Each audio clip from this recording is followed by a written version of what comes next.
need that sports encyclopedia. U.S. Steve Kim. Got Trent in the cut. What are you? He's the best. Yeah. He's a master motivator. I'm a master motivator. I ain't no regular ass motivator. I'm a fucking master. Coaches tried to make practice so hard that the game was less intrusive. Like they coached you that way. Like people think, well, they were just yelling. No, they were trying to put you under stress and put you in under duress so that when you got in the game, you could mentally handle adversity. If you go through JUCO and you make it out of JUCO, you can make it anywhere. I respect the hell out of you to see that you're doing what you're doing and still doing what you're doing for real, the way you do it, man. From day one, you had the same enthusiasm. You keep the same enthusiasm, and it's fucking contagious. In my opinion, I think Shedeur Sanders is the best deep ball in college football. I don't think Can you just say something nice about Shedeur Sanders?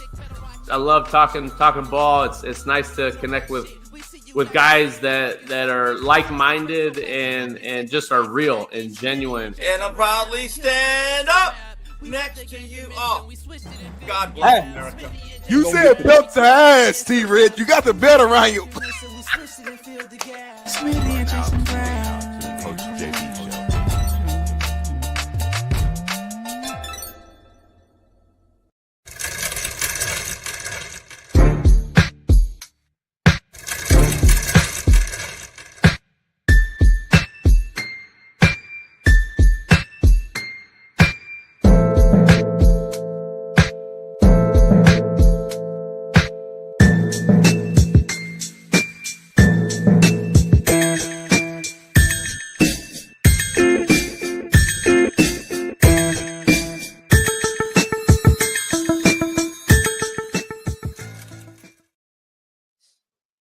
We're in the building. It is Truth Telling Thursday, powered by BetUS TV. Head on over there today. Use the promo code Coach JB. Get you all that goodness over there on BetUS TV. Head on over there today. Listen, we got a lot going on today. It is Truth Telling Thursday. Of course, our legend Steve Kim is here today, but legendary broadcaster extraordinaire Tim Brando joins us today to talk March Madness, as today is the beginning of who cuts down the net, and we will see. Will it be Duke or the field? We're going to break that down with Tim Brando today on the Realest Show on Planet ERF. So pound that like, subscribe, become a member, as it is Truth Telling Thursday. So appreciate all you guys joining us today. We're just getting this party started. We got a loaded lineup, loaded week. Every week, so we appreciate all the new members, all the new likes, and all the new sharing of the Realest Show on Planet Earth. Let's dive right into it, man. We got a lot to discuss, and I'm kind of pissed off this morning already, a bit irate, and it's time to start telling the truth on Truth Telling Thursday. Stanford head football coach Troy Taylor, good friend of mine, reportedly bullied and belittled female athletic staffers.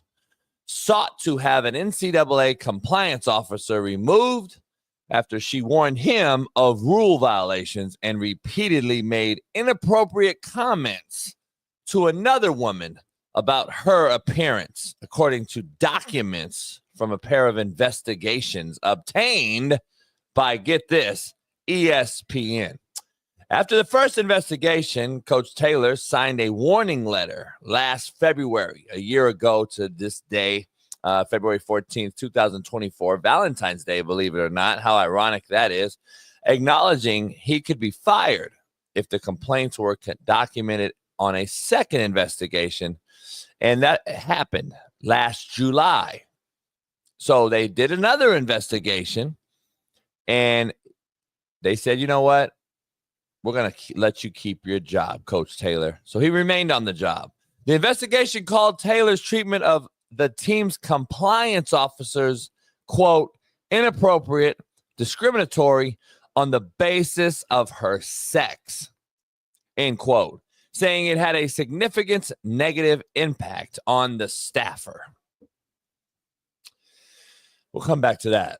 ESPN is not identifying anyone who participated in the investigation. Of course they're not. Some of whom are quoted in the reports as expressing fear of retribution if their names were divulged. 2 sources with direct knowledge of the situation spoke to ESPN on condition of anonymity. Mind you, this is a network looking for reasons to fire anyone against DEI, as they employ the largest DEI hire of all time by the name of fucking Mina Kimes. This is why you simply cannot have women in men's spaces when it comes to sports, especially football. This is going to continue to get worse unless we cut women out of football when it comes to men coaching it and playing it. Women simply aren't built to be around men in this space. The testosterone, the energy, the words that need to be said around boys are totally different words that need to be said around girls. This is just the beginning of a witch hunt that will continue to remove men from coaching men so women can slide in and continue to emasculate our men who already have a fucking low T problem, who already lack real men's leadership in this world. Remember this. Only a man can raise a fucking boy to be a man. And this is fact. But what do I know? Let's dive right into it, man. This shit is going to get me heated today because I'm fucking tired of it. And I'm tired of the men laying down, taking it. And when are you going to stand up for the fucking men in our men's spaces? And women, guess what? You should be the first ones on the front line defending the men in the men's spaces. Because if you really want a bunch of boys to turn into fucking bitches, then you need to take over and start raising all the men yourselves. And tell the men to go fuck themselves because you guys are actually emasculating these motherfuckers and you're turning our boys into little bitch-made motherfuckers who think they can have a fucking pussy and put makeup on their motherfucking faces. Stop the bullshit cap, man. Stop the fuckery. We are ruining our men in this country, and it starts with you, women. No offense. You need to step up and start realizing that you do not belong in this fucking specific space called football. This is only getting worse. The coaches are getting fucking pushed out of coaching boys, and you think that you need to be in that space when you don't even know how it is to raise a motherfucking boy and turn him into a man. You got you women on in men's spaces talking about the game. Cool, fuck it. Do whatever you want to do. But coaching it and being around it, and then you're upset that you get yelled at in it, and you want guys fired immediately because you can't handle the vulgar language that it takes to be around a boy and a man, is simply a fuckery. And you need to stop. You need to fucking stop with the bullshit. Get the fuck out of our way. Let's bring our main man in, man. Fucking co-host extraordinaire.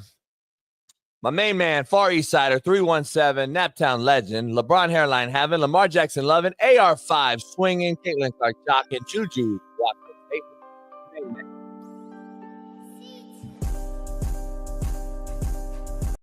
What's going on? JB, say something real quick. Say something.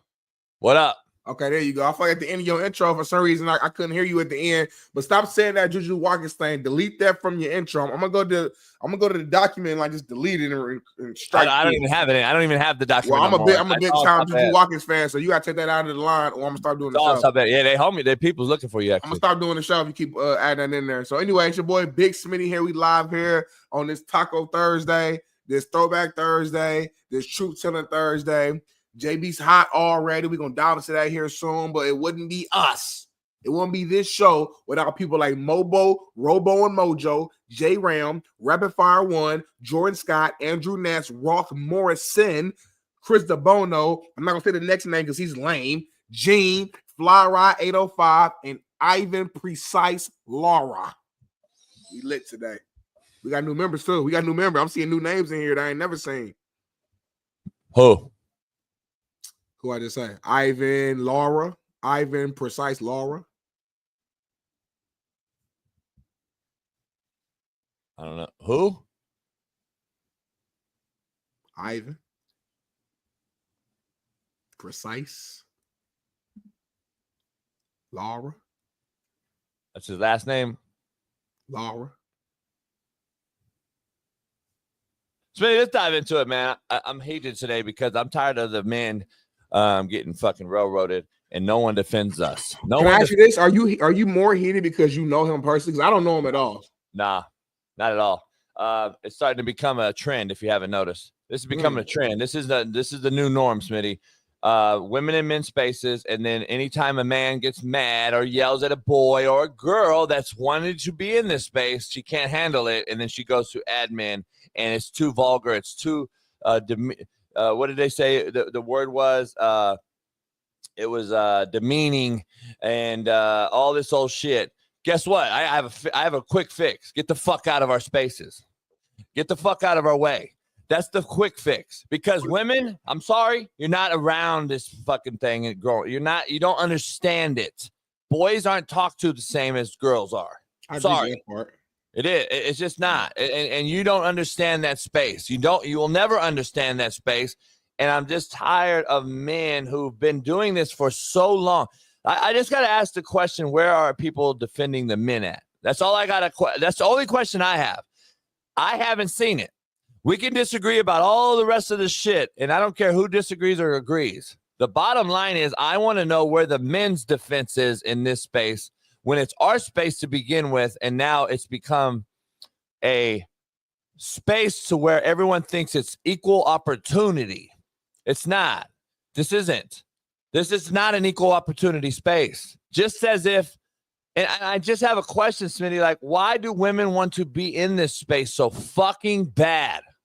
That's the question I have that no one seems to be able to answer me. Why aren't you worried about your own fucking spaces, females, in your own specific sports? Why are you so gung-ho about being around a fucking man in a men's space like football, a gladiator sport, a fucking gladiator sport you have no idea about? Why are you so fucking hard strung on being in this space? This is my number one question for you ladies out there, and I want to know why you don't fucking stick to your own sports and worry about fixing your WNBAs that's fucking $400 million in the red and fixing your other women's sports. Why are you so hell-bent on being in men's spaces is the fucking question that no one seems to be able to answer. Because the bottom line is the only answer you can give me is it's equitable. And we belong in anyone's space. No, you fucking don't. Sorry, you just don't. And if I have to be the voice of reason for the men, then it's time to get to that point. Because I'm really fucking tired of seeing great men that I know, not just Troy, but a lot of us, who continue to be pushed out because this fucking female agenda on getting into a man's space and thinking they can fucking raise a boy to be a man is absolute fuckery. And it needs to stop immediately, man. I'm just telling you, Smitty, this is not a space for the weary. It's not a space for the weak. And we're not supposed to be raising boys to be girls. We're supposed to be raising them to be men. And that's our space. And guess what happens, Smitty, when you start to allow women in men's spaces more and more and more? Guess what happens? Men start to abuse women more and more and more. Don't get it fucked up. Because there's a lack of male presence with that male to teach that male how to be around a woman. But when there's a woman around a male teaching a man how to be a man, guess what? You start to distreat and berate women because you don't know how it is to fucking be a man. You have no clue, ladies. And we love you, ladies, for no question about it. But this ain't your space. This ain't your wheelhouse.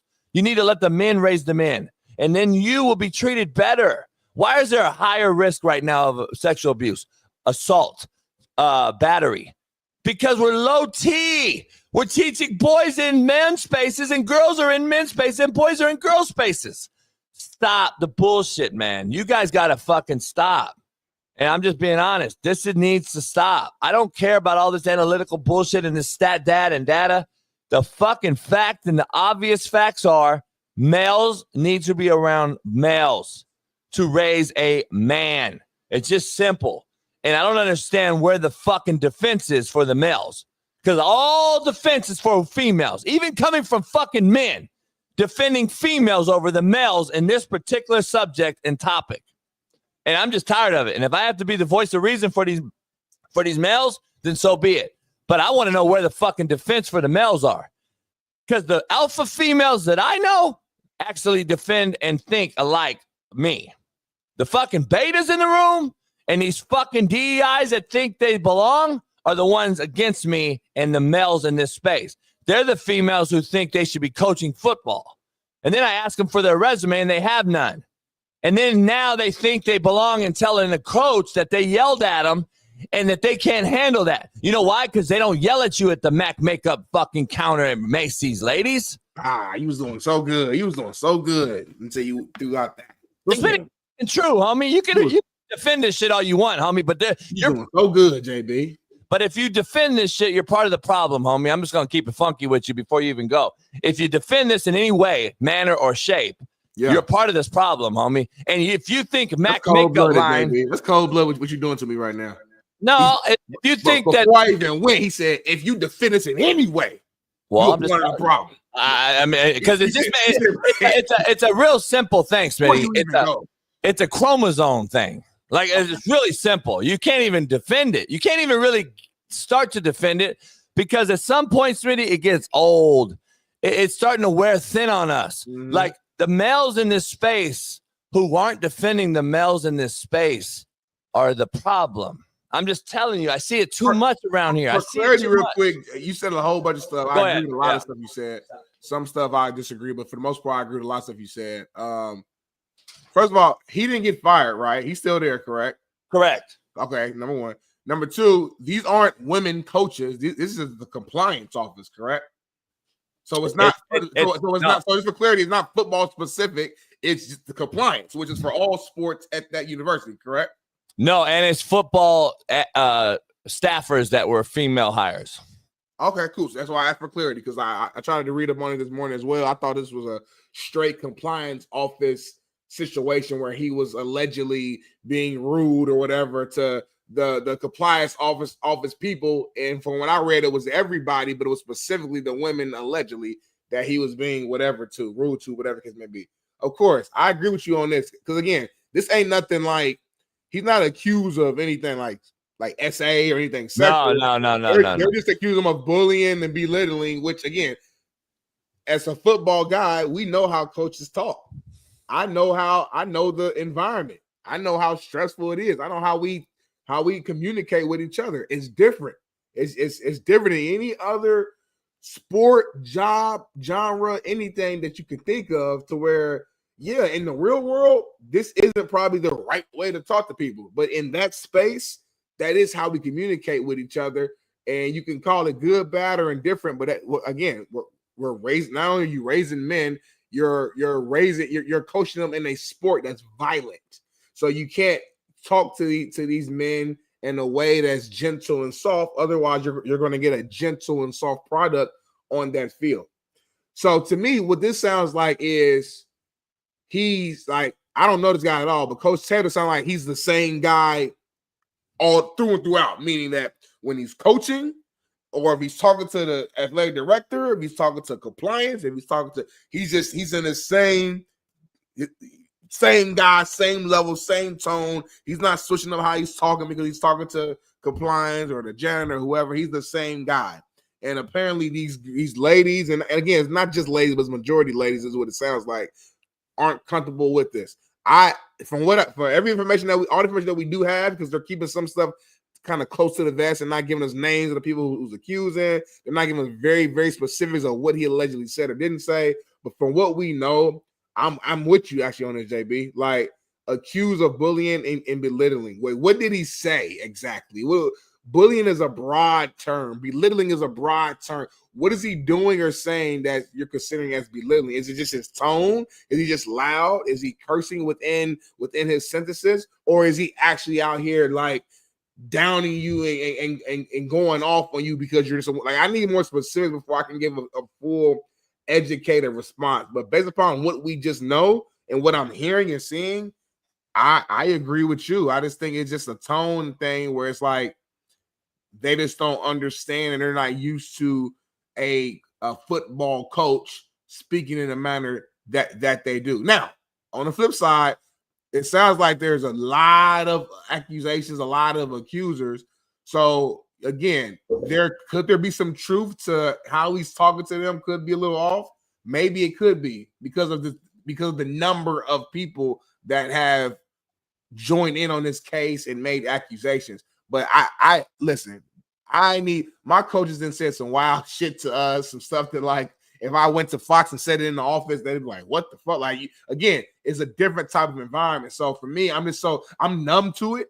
And I know, of course, you're numb to it, Coach J, because we know how you get down too. So like it's hard to really have like that strong sympathy without hearing the specifics. Now, if they came out and he was just saying all types of just crazy shit that just was like, all right, bro, like, then I can have a different answer. But they won't give us the very specific. At least I haven't seen them. So you know why there's more complaints? Why? Because there's more females in our space. Okay. And I'm just being real. And here's the reason why. And I'll give you a little context on what some of the things that are being said.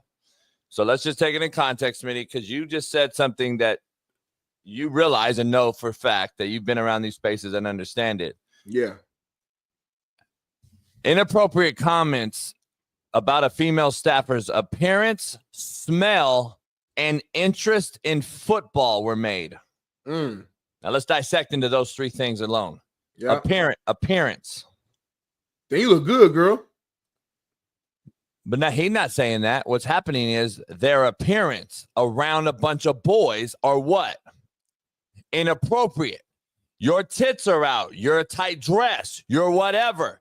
If that's the case, guess what I have to do as the leader? I have to go tell my staffer, hey, can you dress a little bit different around my boys so they're focused on me in a meeting and not you in the meeting? Number one. Number two, smell. Guess what?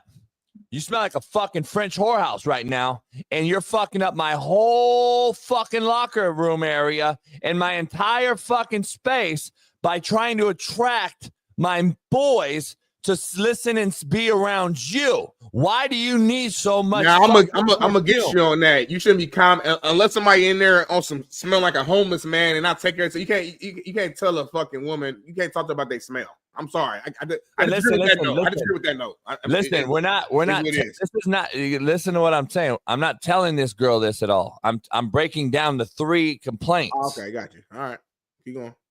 So smell. If you smell in such a way that is distracting my boys, guess what? It's a problem. So the third complaint: interest in football. This is the greatest one of all. You have a disinterest in football because you don't know about football. So really what you're doing here is trying to smell and look good to be around a bunch of fucking boys in a football boy-dominated space. Because you don't know football and you don't have a very strong interest in it. You just have an interest to infiltrate it. Not be in it. You want to infiltrate the space. You don't want to be in a football space. Let's make sure we're clear. So your appearance is not professional to be around boys. Your smell is not. And your interest in football is absolute mockery and a joke. And you shouldn't be around it. So guess what? When those start to get thrown around the offices, Smitty, because I've been around these things, and the girls start to think certain ways that is being said about their look, smell, and interest in football because they don't see the shit getting done that they've given you, the job task at hand I've given you. Here, sweetie. Not sweetie. I don't want to say that word because fuck, they'll kill me. I don't know. Sarah. Fuck Sarah. Hey, Sarah, I need you to get the spreadsheet done, and I need this thing done by noon. And then it doesn't get done, and it's fucking just a shitty job. And then I tell you that your job is shitty, and you did a shitty job because you're not very interested in the job, and you're more concerned about your smell and your looks around a bunch of boys. Then it starts to permeate throughout. It starts to get around. It starts to get around the whole office. Then the girls start to get on this defense that, oh, we're going to get let go and fired. We can't be around that. Smitty, I've seen this before, homie. This is not just me making this up. I understand the space like most people don't. I just need people to stop fucking thinking that this is an assumption. I know Troy very well. I know him from Utah days. I know everyone that's been around him from my players to my coaches. This is a fucking joke. It is a mockery. And this shit is going to get worse. And when it starts to happen to your homies, then you're going to come back in 10 years and we're all going to say, man, JB said it. And I'm not even trying to get the credit for it. I don't give a fuck. I would be an advocate for it, though. I do know that this is going to spiral out of control. And until the women start to understand it and defend the men. By the way, we're not here to fucking get rid of you women and just and get rid of you in all sport. Like, we don't give a fuck. It's football, though. Now, if you can handle the ass ripping, you've been around a dad that raised you around football and you get the space, then fucking come on. But if you're not and you don't understand it, get away, man. Start fucking doing something different. Start helping the women in the sports spaces. I just don't get it, man. I just don't get it, and I'm tired of the men getting to be honest, Smitty, the men are just on an island here when it comes to a sport that requires men to raise boys and coach men. And I just truly don't understand it. Like, Smitty, coaches don't just coach the fucking X's and O's, homie. They coach everything that you know your coaches and Pete and everybody else has done throughout your life off the football field. Right. To prepare you to how to deal with women and be a great husband. How many times did Pete Lambeau tell you, prepare you to be a great husband? Like, I don't know this. All I'm saying is I know he mentioned it, I'm sure, around the a lot of off-the-field stuff. Be a man. Be a good husband. When you want to, I'm telling you this now, Smitty, so you're a good husband in 10 years. Or 50. Sure. Like, come on, man. Like, imagine fucking Sarah. Smitty, you're going to be a good husband. This is what you got to do. Like, come on, man. Like, let's be real. How do you know, Sarah, how to be a good husband? You should be telling me how you're going to be a good wife. Like, we fucked up here. I mean, it's flipped upside down, dog. Like, come on, man. This shit is, I'm not. I hear you preaching. You said a lot. You said a lot of stuff that I vibe with. I just want more information. I wish they would tell us more. But Stanford or Stanford, excuse me, is keeping a lot of this stuff. But Smitty, that's the problem. That's the problem. We're always going to look for more information when we have more women in men's spaces. We're trying to figure out. An accusation like this to me is like, can mess up your brand as a coach. So in fairness to him, I'm like, if y'all gonna do this, then let's see what did he do? I want to know exactly what he did. But see, that's the problem. We shouldn't be. We shouldn't be. I don't like stuff like. Don't just mess his name up because again, if he literally just has a tone and he's yelling and he's saying a few cuss words, whatever, this is completely wrong and this shouldn't be an article. But the problem is we shouldn't. To a level where it's like where it's actually inappropriate, then it's a different conversation. Again, I just don't know. Like I don't know. You know him personally, so like if this was my homie, I could assume like, all right, so and so wouldn't do that, or I know how he talks. So you have a more clear answer than I can have. I don't know this dude from Adam. I don't know who he is. So maybe this guy could be saying some wild shit. I don't know. So it's what I'm saying. So my biggest point is, if you're gonna put out an accusation like this, put it out there and give us be specific. Don't just say bullying and belittling. Don't just say, what does that mean? Appearance. What does that mean? Because the example that you gave us, I feel it makes sense, right? It does make sense. Is that what they're saying? Or is it like, it's just not enough information to really go in on, in my opinion. But there shouldn't be enough information. That's the problem you're missing on this whole thing. Yeah, you're saying it should never even been nothing anyway, but I'm saying there are instances where you're trying to dig up. See, the problem is you're trying to dig up shit and find out why. Why are we digging up? I'm just saying, if you're gonna accuse somebody, then like stand on it. Because otherwise, Jason, anybody can just go out there and say Darnell Smith, and it's like, hold on, that's my point. Excuse me, tell me what I did. That's my point, homie. Like that's my fucking point. There shouldn't be nothing. Like this is the whole reason why we're trying to figure out this whole thing. I couldn't have painted a better picture as far as a bigger picture in this space, and this is why exactly why. This is exactly why, though, that there's people out there asking, I want to know what. I want to know why. I want to know. There is no what or why, homie. It's you being in our space.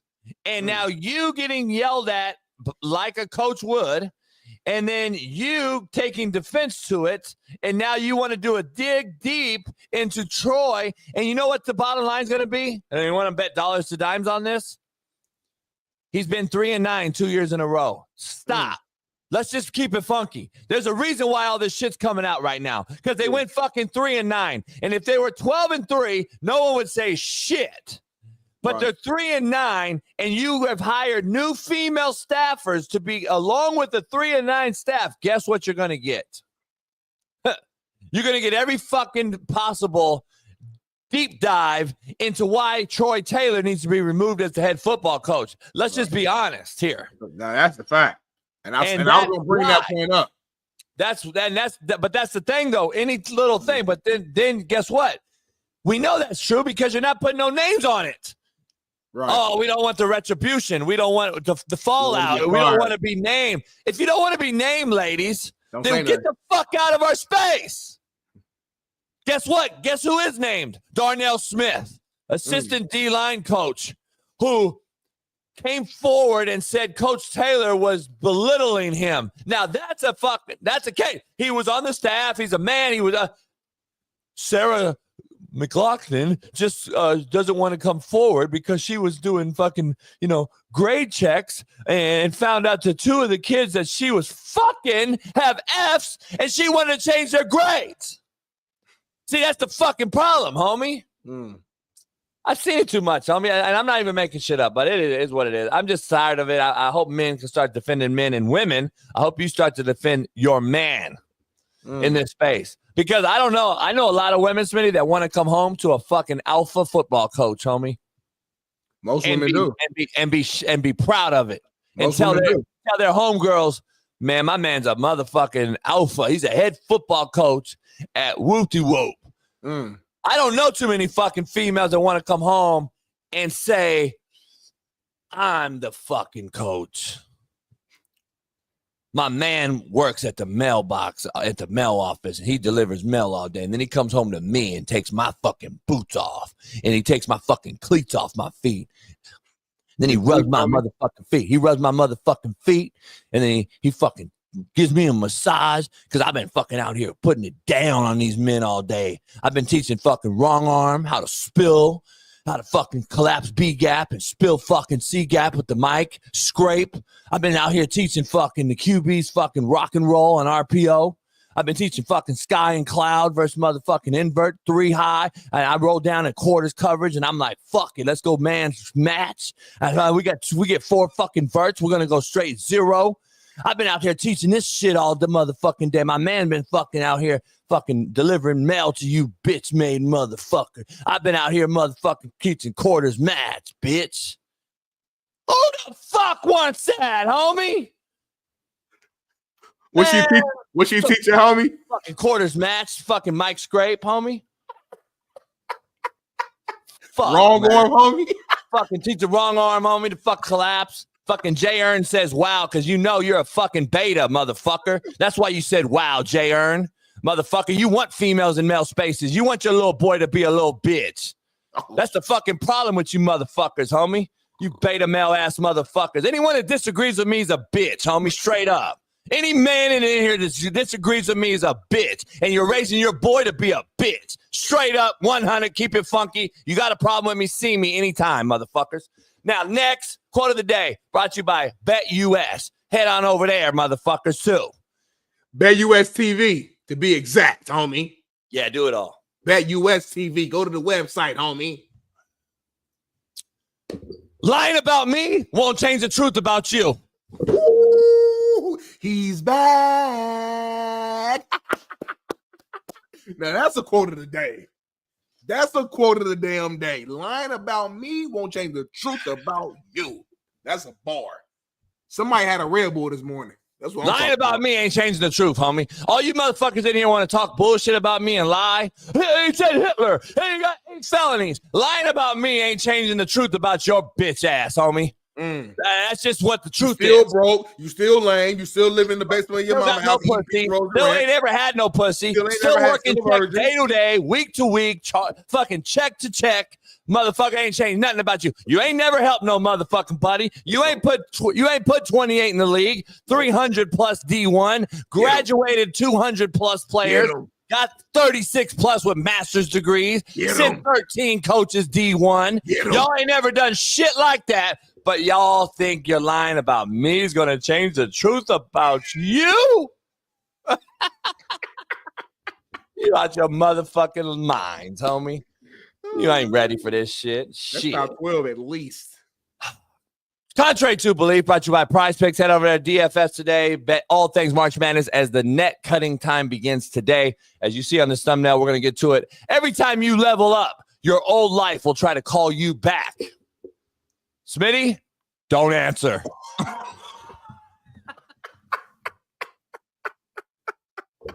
You in your bag this morning. I'm just going to clap it up for Jason Brown if you in the chat. Agree or disagree, he in his bag. He cooking regardless. If you don't like everything he said, if you love it, he's cooking right now. His energy's high. He's saying it with a little oomph. Everything he says has a little oomph behind it. My man is cooking right now. I love it. The quote of the day, contrary to belief. So I'm going to probably rank that one top 35 on contrary to belief side, but quote of the day going to be ranked top 12. You cooking, homie. Now we're back to balance. Now we're back to a point where quote of the day is better than contrary to belief. The last few times have been opposite, but you're back now.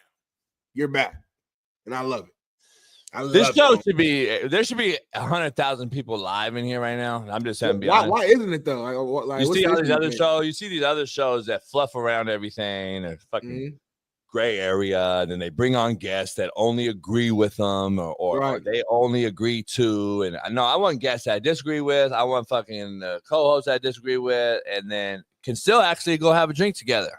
That is the problem in America. You motherfuckers think because you disagree, you're supposed to hate the other person.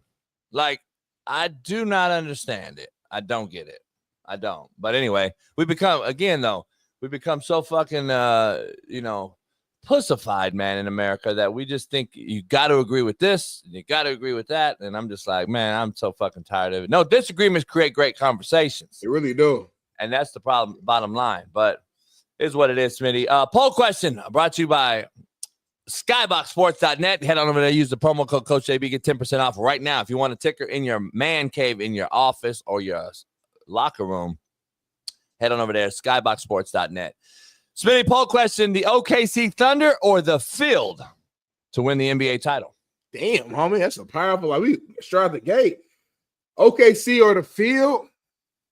I got to go with the Field because there's more options. And listen, OKC looks amazing right now. Don't get me wrong. They look phenomenal. They have depth. They're young. They play hard on both sides of the ball. If you ask me who's my favorite to win it all, I would say OKC. But if you're saying OKC versus the Field, anything can happen to play out one injury here, one injury there. And at the end of the day, as great as OKC looks, I still have to see them do it. You know what I'm saying? Like, we've seen great young teams, even the Boston Celtics team, prior to them winning last year, we've seen them make it far. We've seen them have great regular seasons, but then they run into a veteran-led team in the Eastern Conference Finals when they went against those LeBron-led Cavs teams and they lost, or they'll make it to the finals against that Golden State team and they'll lose. So I'm just wondering if OKC is at the point in which they're ready to take that next step to win it all, or are we seeing it a step too soon? Are they a step early? Like, maybe they'll get to the Western Conference Finals and lose in 7 games. Like, I don't know yet. I just see there's so many possibilities that can happen there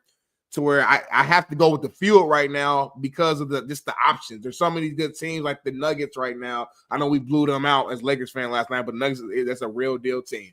The Lakers, when fully healthy, look good. You got even the Timberwolves has gotten hot lately.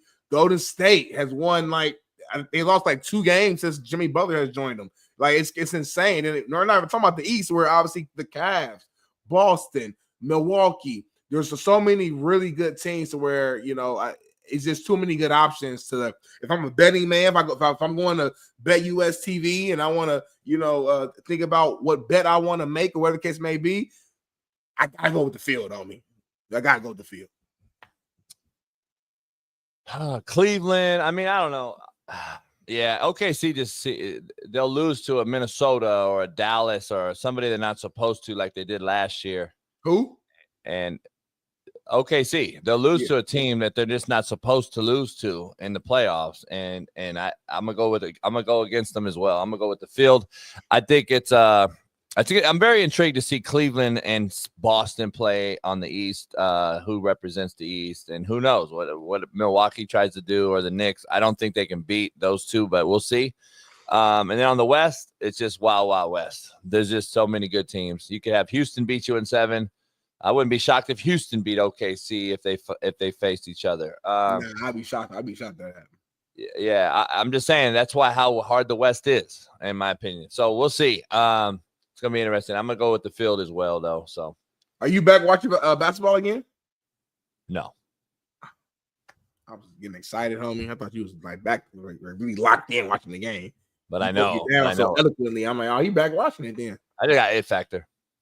Gotcha. So it factor means you just know all things without putting any work in behind it. Yeah, I mean, that's what the it factor is. A lot of us don't have it. Gotcha. Who's us? Y'all. Okay. Who's y'all? Them. All right. Well, let's move on to our first main topic of the day. 6:45 is our first topic. 3 NFL teams have submitted rule change proposals. The Packers, who banned the brotherly shove or the tush push. The Lions, who bid to remove the automatic first down for defensive holding and illegal contact penalties. And the Eagles, who asked to change the overtime rules of the regular season to the postseason rules, where both teams get possessions. Coach JB, out of these 3, I guess, rule change proposals, does any one of them stick out? Do you agree with any of them? Do you disagree with any of them? Let's start there. I think we're missing one, the main one, and I don't know, and I don't understand why nobody's brought that up and proposed this main one. I keep asking. I don't know why. I saw some good ones. I did see some good ones. I saw this. I saw the tush push. We already know that's been put out there. We saw the fucking. I like Detroit's seating rule. We're gonna dive into, I'm sure. I like the seating rule because I agree with it. Like 1 through 7 or whatever should be the seating, not fucking you're 9 and 7 just because you won the shitty NFC South. Was that something that they put out, or that I didn't see that? Yeah, they maybe it wasn't the Lions. Yeah, it was the Lions. It was another one. They put out another couple. Really? People did. Yeah, there's a couple proposals by each team. You just got to go through each team's proposals. But yeah, they put a seating rule out there, or a seating changed, which I like. I think the seating should be simple, 1 through 7, and not because you're 9 and 7 NFC South champ. Oh, you're saying so basically they would remove the whole, like, if you won your division. It's just it's just the best 7 teams. Why should you host a team in Minnesota who went 14-3 have to go on the road to play the Rams, homie? Like, seriously, it makes zero sense. What do you get? What's the reward? So, but anyway, the main rule I don't see on here is to get rid of female coaches. Why is that rule not on there? Ain't no teams worried about that or trying to do that. They don't care about that. It's not a problem. It's not a problem in the NFL. It hasn't been a problem at the collegiate level until this one situation with Stanford. I just want to ask where that rule, because no teams put it out there, Jason, because it's not a problem. We're still seeing a great product on football. It's not causing any issues at all. Next topic, homie. At the end of the day, though, one thing that I do enjoy and like out of these rules is the overtime rule. I don't understand why you have a regular season overtime rule and then you have an overtime playoff overtime rule. Keep that all the same. Pick a lane, keep it the same. I like the fact that both teams can get a possession of the ball. It's more football. It's a better opportunity for you to respond. It should be that way for both sides. I love that. That's probably my favorite rule out of these 3 that are thrown out here. It makes perfect sense. I like the seating rule. Well, I didn't see the seating rule, so I ain't want to talk about it. You put it on. Yeah, but we are talking about it because we brought it up. So, do you like the seating rule? Do you like the seating rule, though? Do you want the seating rule to be a real rule? Darnell. Huh? Do you want the seating rule to be a real rule, though? We didn't put that on the rundown, but I guess we'll talk about it.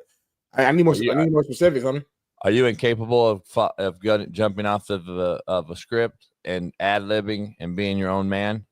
I am an ad-libber, homie. I am my own man, homie. So you don't need to read the script. So let's go off the script real quick. All right. Hey, no script the rest of the show. Hey, The seating rule. There's a seating rule that I want to bring up. Yeah, Yep. It's not allegedly. There's a seating rule that's going to be brought up. He said he can't find it. What do you think about the seating rule that's been thrown out there? Well, JB, I did it. I'm gonna do it. I'm gonna submit it today. I'm submitting it today. What do you think about the seating rule? I like the seating rule, homie. I mean, the Lions, I guess, proposed the change that would allow wild card teams to be seated higher than the division winners. That's pretty much what the rule is, just to add clarity. Wild card teams will be higher than the division winners based upon. Oh wait, so now rewind. Yep. Now say you're sorry to me that the rule does not come out. I never apologize, homie. I can admit when I'm like wrong, but I never apologize, homie. So I now have clarity that this was a proposal, so I'll admit that. But yes, I do like the rule. If a team is better than another team, they should have home field advantage. It's that simple. I don't know why I agree with you. But team is 9-8, another team is 14-3. It makes no sense for that 9-8 team, that Texans team, whatever the case may be, to host. You know what I'm saying? I mean, we saw this last year, didn't we? It was the Vikings, right? The Vikings was on the road.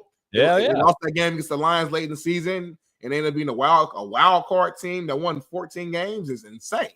You know what I'm saying? So it's like, all right, cool, be wild card, but you should still be honored for your record and be blessed for having that better record and get that home field advantage. So I do like that rule a lot. It makes sense. I like rules that make sense, Jason. Thank you for admitting that you were wrong and that the rule it has been proposed, and it was indeed the Lions that proposed it. So I was right on everything I've said so far today. Not everything, but a lot of stuff. Can't wait till let's dive into the next topic. Can't wait for this one. Yeah, man. The next topic, man. ESPN's Mina Kimes, shout out to Mina Kimes, used her airtime on Around the Horn to talk about President Trump's administration, DEI, and politics. Okay, I didn't know she went that deep on everything, but there's a video. Let's show it. ESPN and others reported today that the Department of Defense, amidst an ongoing effort to purge government mentions of diversity, equity, inclusion, removed the website honoring Jackie Robinson's military service. It has since been restored, and their spokesperson, the Pentagon press secretary, said this: we do not view or highlight people such as Robinson through the prism of immutable characteristics such as race, amongst other things. So, look, Jackie Robinson was known for many things, but above all, first and foremost, it was his ongoing courage in the face of racial discrimination. In fact, in addition to crossing the color barrier in baseball, he served in a segregated unit in the Army and in one instance refused to move to the back of the bus, was arrested and acquitted. That matters. That history cannot be erased, it cannot be undone, and it must be recognized to fully understand and celebrate his legacy.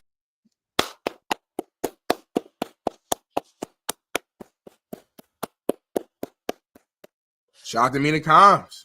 Everything she said was like an actual fact.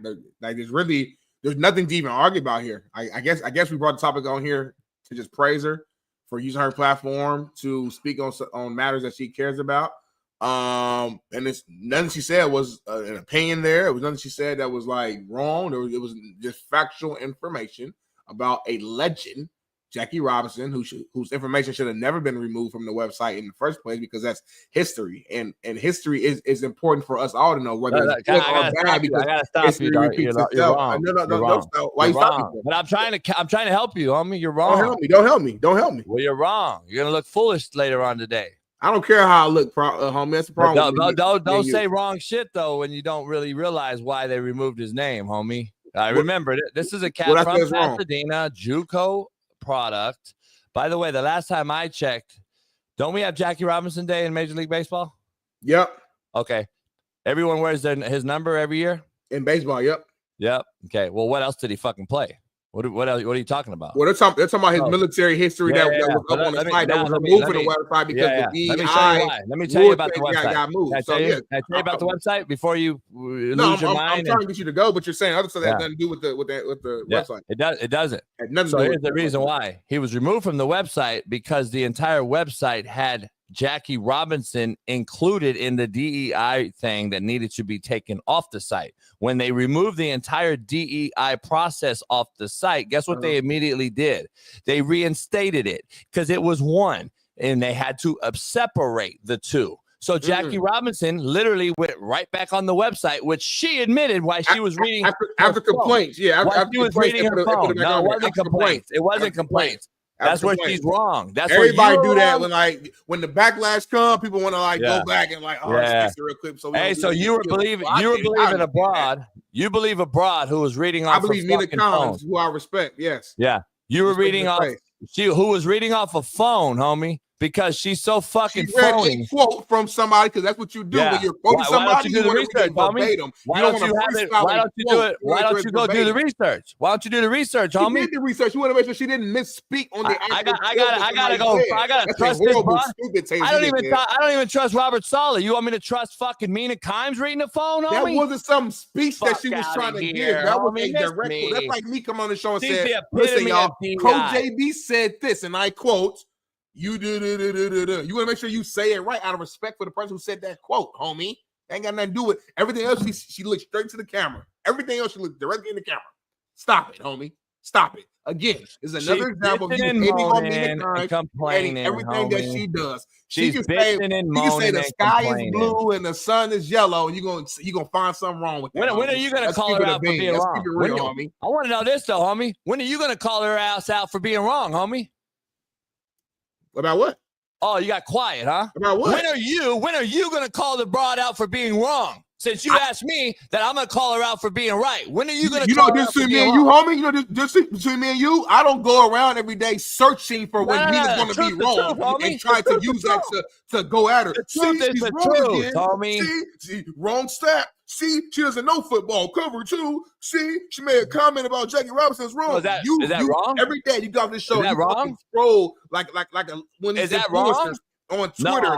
No, they sent it to me. They sent it to me. Why is she on the rundown every fucking week, homie? That's the bigger question. This is your show, homie. This is your show, homie. Your show. It's the Coach JB show with Big Smitty. You with me? Big Smitty's on there. You should have got it earlier. Show before I was on this motherfucker. She on here every single week. Keep it a bean, homie. Are you gonna answer the question? You want to go viral, homie? Are you gonna answer the question? Creator, homie. Are you gonna answer the question? Are you gonna answer the question? Are you gonna answer the question? Are you gonna answer the question? Answer the question. I'm waiting for you to answer still. I'm answering. That's the rest of the show. When are you going to call her out for being wrong? If there's something that makes sense, sports topic wise, let's say we're discussing the Ravens or the Cowboys, and it's a football specific topic, and she says something that's big enough to where it warrants our attention as a show, and it makes sense to put it on here. If she says something wrong, I have zero problems with going at it. Zero problems.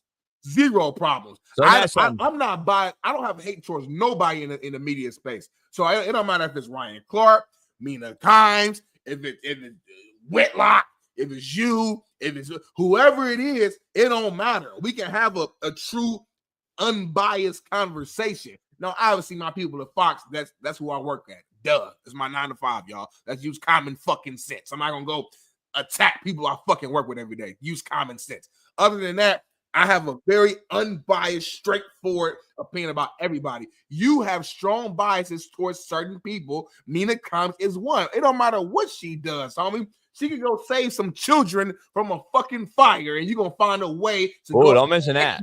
Why did she go in there like that? See, if it was a man that did it, they would have saved him faster. You will find some way to manipulate and show wrongdoing by Mina Kimes in everything she does. To where now my brain, soon as I hear Mina on this show, I instantly just kind of because I know what angle you're going to take.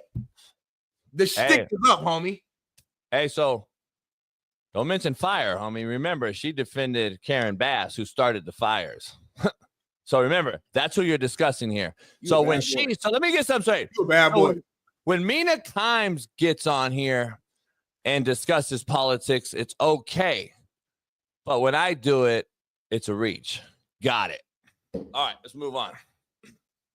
What's 657? Do we have anything we want to use to close out the segment? Do we have any? Let me look at the rundown real quick. See if we got any boom, boom, boom, boom, boom, boom. Do y'all want to do? Matter of fact, let's do this right now. Then let's go ahead and end this with what's happening now. Bailey probably makes the most sense. What's happening now? Brought to you by Prize Picks. Go there, JB. Talk to him, man. What we got right now for what's happening now before we close out this first hour? China has imposed stringent regulations on television to restrict the portrayal of the LGBTQ plus content as part of the broader strategy to control media representation and diminish LGBTQ plus visibility. Trump, America, all the crooked judges out here who are trying to stop Trump from doing certain things, you need to adhere to China and you need to jump on board. They got it right. They figured it out. Shout out to China, LeBron, and all you motherfuckers. Shout out to you guys because LeBron's figured it out. China's figured it out. You guys are all in one, and I love it. I can't wait to hear Smitty's take on this. Go. Well, I don't know a lot about China and like their politics, stuff like that. So, it's kind of hard to really speak on a topic like this. This is a topic. This is a topic, though. Fuck China. Just what do you think about them banning that topic? That's all I want to know. I don't know why you're smiling. That's the question. You keep going around this media loop that you think you're so good at, and you can manipulate the questions and the answers, homie. The answer, take China off. I can't, though. Like, China's the main thing. Yeah. Remove it from my brain. Just ask you the question. A country has banned transgenders from TV, including a ban on showing LGBTQ. We're going to call it Country X. What's your thought about that? Go.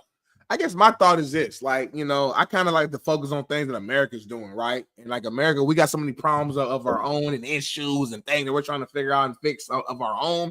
That I try to lean more on that. We have a new president in office. He, there's a lot of just volatility towards that. Either you love him, either you hate him.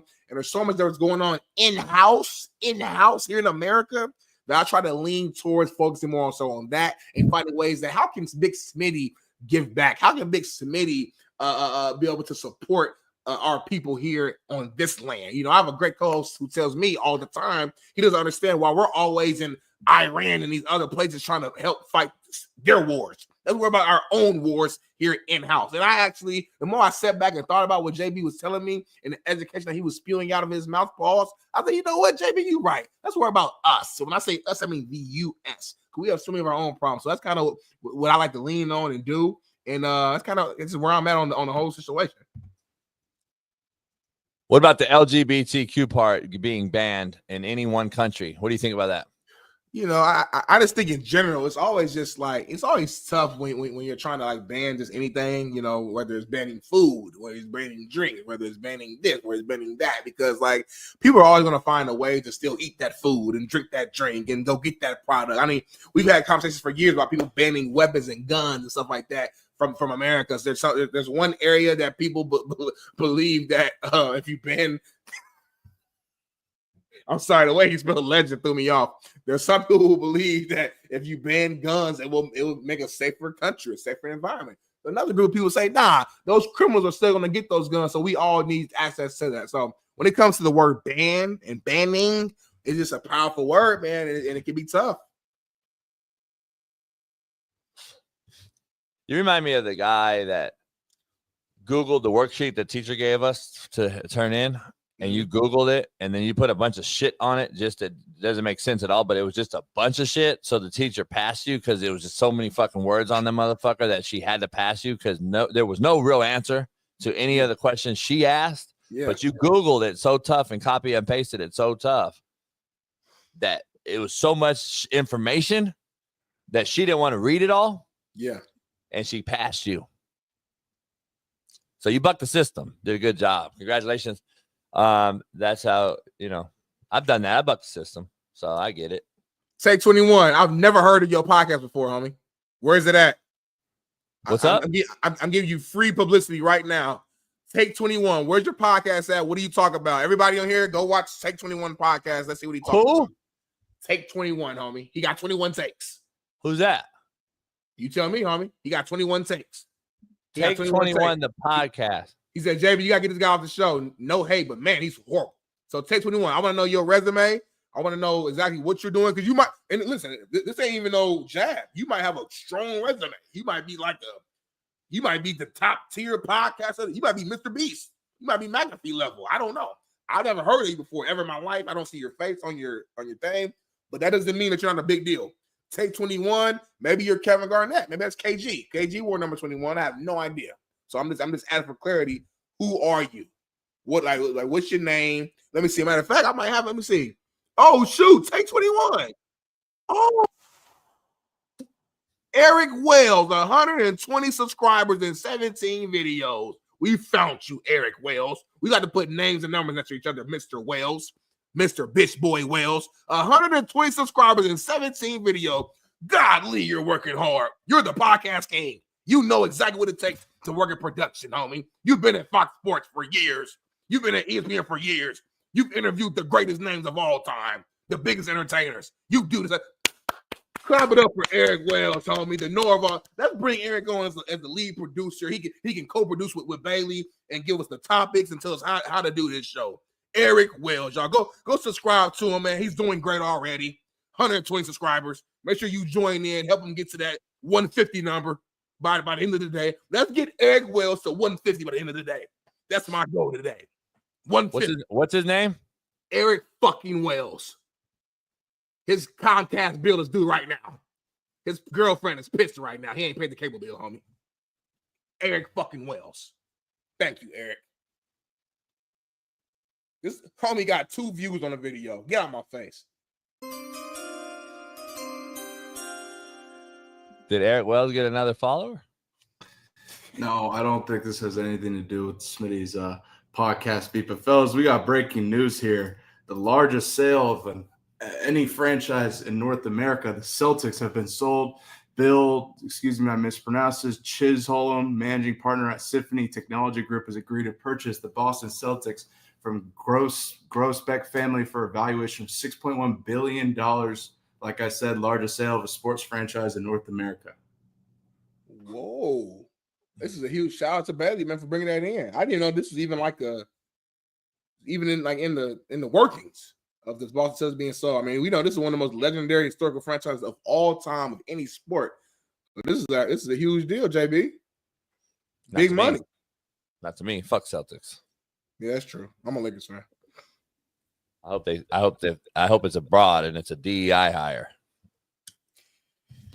DEI is over, JB. Like you won. It's over. Ain't no more women, no more black people, white women. None of those groups will be getting hired no more at the job. You did what you want. You did what you want to do.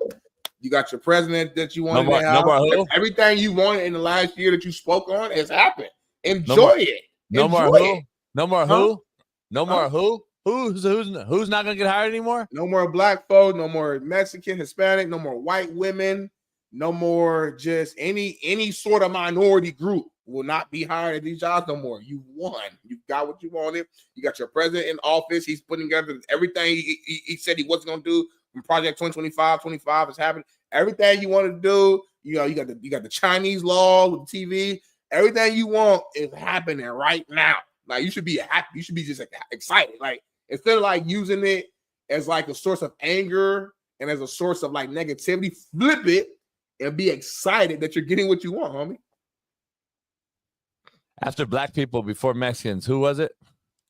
After black people, before Mexicans. Damn. There's only one other. I said black people, Mexicans, white women. So you know now what DEI is. I didn't know what DEI was, homie. Yeah. But white women aren't a minority. That's the problem. But they act as if they are.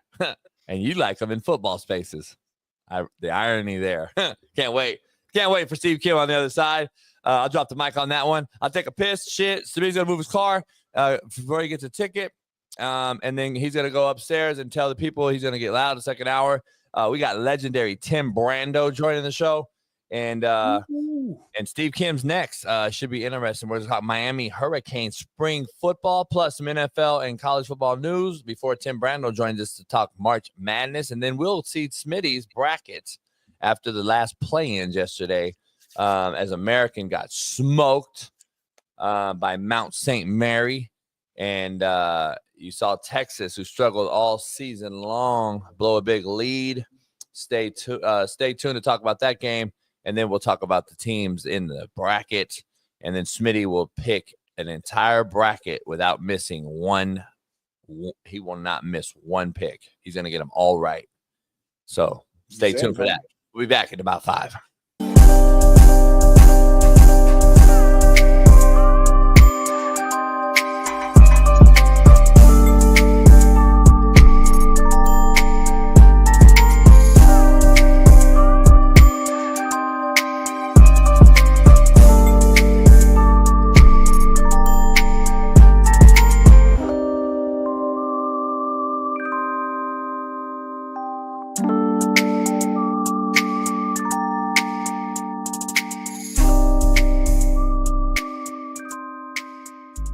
Brittany Griner is finding out the hard way that being a baby father is harder than it seems. Before marrying Shiro, Brittany was married to former WNBA player Glory Johnson. Unfortunately, their marriage only lasted 28 days, but the divorce became messier than the short-lived relationship. One day before Brittany filed for divorce, her ex-wife announced she was pregnant with twin girls after undergoing IVF. Prior to the divorce, both women agreed to have a child, and Brittany would be the person who approved which male they would use in the process. Brittany ended up choosing a blonde, blue-eyed male as the donor. However, the WNBA star believed Glory may have gotten pregnant by her ex-boyfriend and demanded a DNA test to prove the twins came from the male she approved. Before meeting Brittany, Glory only dated men. While pregnant, Glory nearly miscarried, but the twins were born at just 26 weeks. Brittany believed if Glory's ex-boyfriend was the father of the twins and they were not conceived using the blonde, blue-eyed male she chose, she is not the father and shouldn't be responsible to provide for them financially. Brittany later discovered she was the father of the twins named Ava Simone and Soleil Diem. A judge ordered the WNBA star to pay $2,665 a month in support, but denied Glory's request to be paid $20,000 a month in spousal support.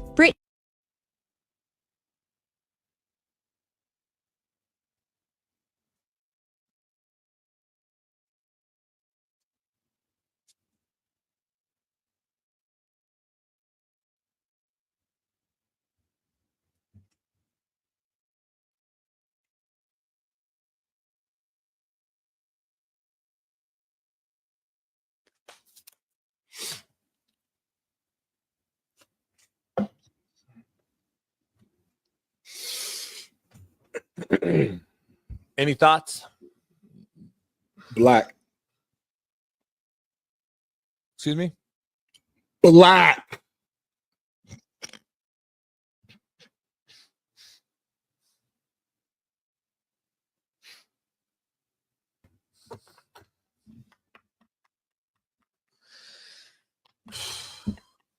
Oh, I got to go back to one particular part of this show, to that clip. Bailey, I don't know if you can find it without showing it, but did I hear right?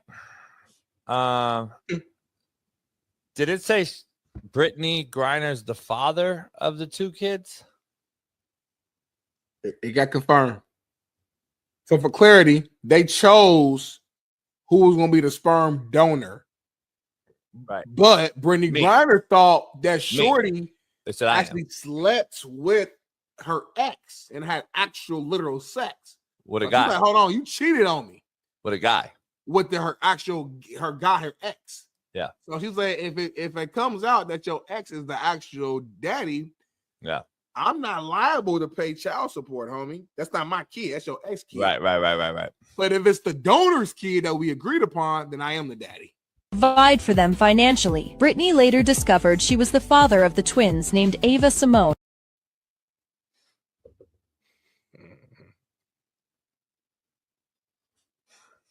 I love getting up in the morning doing the show with you, man. It's a great release for a lot of the folks out there that come in every day and listen and get to watch us live. But we're in a very, very bad place, humanity wise, Smitty. Just simple humanity, simple things. You know, she's the father. She's the father. Let me just reiterate what I said. She's the father. The hypocrisy in that is a little bit less than the hypocrisy that two sisters got a white boy with blue eyes and blonde hair.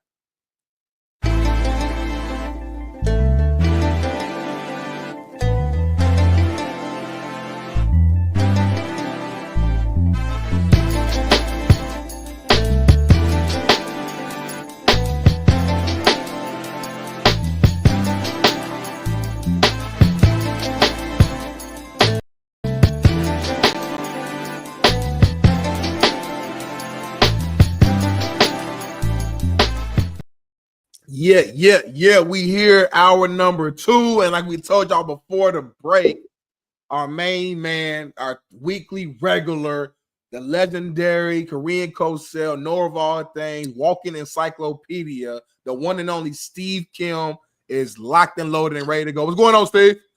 Gentlemen, good morning. And I saw that bumper you were running of Brittany Griner, that old clip. It got me thinking. If she was a rapper, would she be Father MC? Pa-da-pa! Remember him? If you do for me. That was a good song. I liked him. He was good. Father MC was good. I love Father MC. I love Father MC. Smitty doesn't even know who it is, but I love Father MC. If you do for me. Anyway. For you. Yeah, good beat. Yeah, Father MC. I have to play that on my workout tomorrow. Hey, Steve, you missed a great boat day. I want to recap it for you really quick in a quick 20-second synopsis. This is what happened. We went back to the original place where Spree fell in the water. He got to see that place. We got into not the same jam whatsoever, but it was a smooth transition. He got to see it, and he really wanted to test his athleticism and really try it again. He was so gung-ho on it, but he said it's probably best for all parties not to try it. So we left, but yeah, he wanted to try it. So just a recap, he said to say what's up as you witnessed. Hold on for 1 second. Smitty, Steve witnessed everything from the grassy knoll. All right, I'm back. Steve was basically on the grassy knoll witnessing it all unfold. And so just want to give him an update. Steve, we are here. There's females complaining about men in football spaces. There's the March Madness starts today. The official Smitty said the DEI generation is over. So that's what he said, especially with the white females that wear green and red hair that are huge and obese. So he admitted it. So Smitty's grown up in front of our very eyes today on the show, Steve, and we wanted to get your take on Miami Hurricanes spring ball and what's the update. Well, it's going on, and for more detailed information, log on to guys like Gio Milian. He did a really good podcast with Caneswear, my guy Brett, and Miami Mondo. Then obviously the daily stuff on Canes Insight with my good friends Danny Money and Petey Ariz. Also the Orange Bowl boys with my guy Roman Marchante. Now they can give you more detailed information, but here's what I'm gathering and sensing. Got to find some young receivers to step up. They lost a lot of production that's going to be in the draft in a few weeks. Got to get some of these younger players like JoJo Trader, Nikar, and hopefully Malachi Tony are ready to play early. Word is they're still going to go into the portal to get a guy that could blow the top off the defense, but we shall see. But they got to get some young guys that can be ready to play opening night, Sunday, Labor Day weekend as Notre Dame visits. So you got to get in tune with Carson Beck. The other thing is I talked about this yesterday on Twitter, Coach. They better put some work into special teams. The only thing worse than the Miami special teams last season was its defense. But this is the reality of that Hurricane squad in 2024. In 2 out of the 3 phases of football, they were bad. Not just below average. They were bad. And outside of Borregales, who's an All-American level kicker, he'll have a future at the next level. They were poor in every single aspect of special teams, from kickoff returns to coverage to punts, the way they played them. And this year's team, I don't think is automatically going to score 40 to 45 points. You're going to have to play better complementary football, which means in the kicking game, you have to be better. And Coach, I think we talked about it in anything in life, but especially football, you're only as good as something that you're going to work at. And I'm not expecting us to be Beamer ball, but you can't be one of the worst teams in the country either. That's 100% coaching too. Like, with special teams, it's about strategy, it's about focus, about discipline. that's something, I went to a small school. So like, all the details matter, when I was at Ball State. And that's one thing. You look back at like 2013, 2012, probably even 2014, like Ball State would have one of the top rates special teams units, like in the nation, because we focused on it. A good or bad special teams can win you a game or lose you a game every season, specifically on that, the ability to flip the field, block a kick. I mean, you look at Miami last year, and it was pointed out to me by an individual that really knew special teams, actually coached it at a very high level. If you never try to block a punt ever, you are hurting two things. Number one, you're allowing that punter to take the biggest swing possible. So you put no pressure on the punter. Here's the other thing.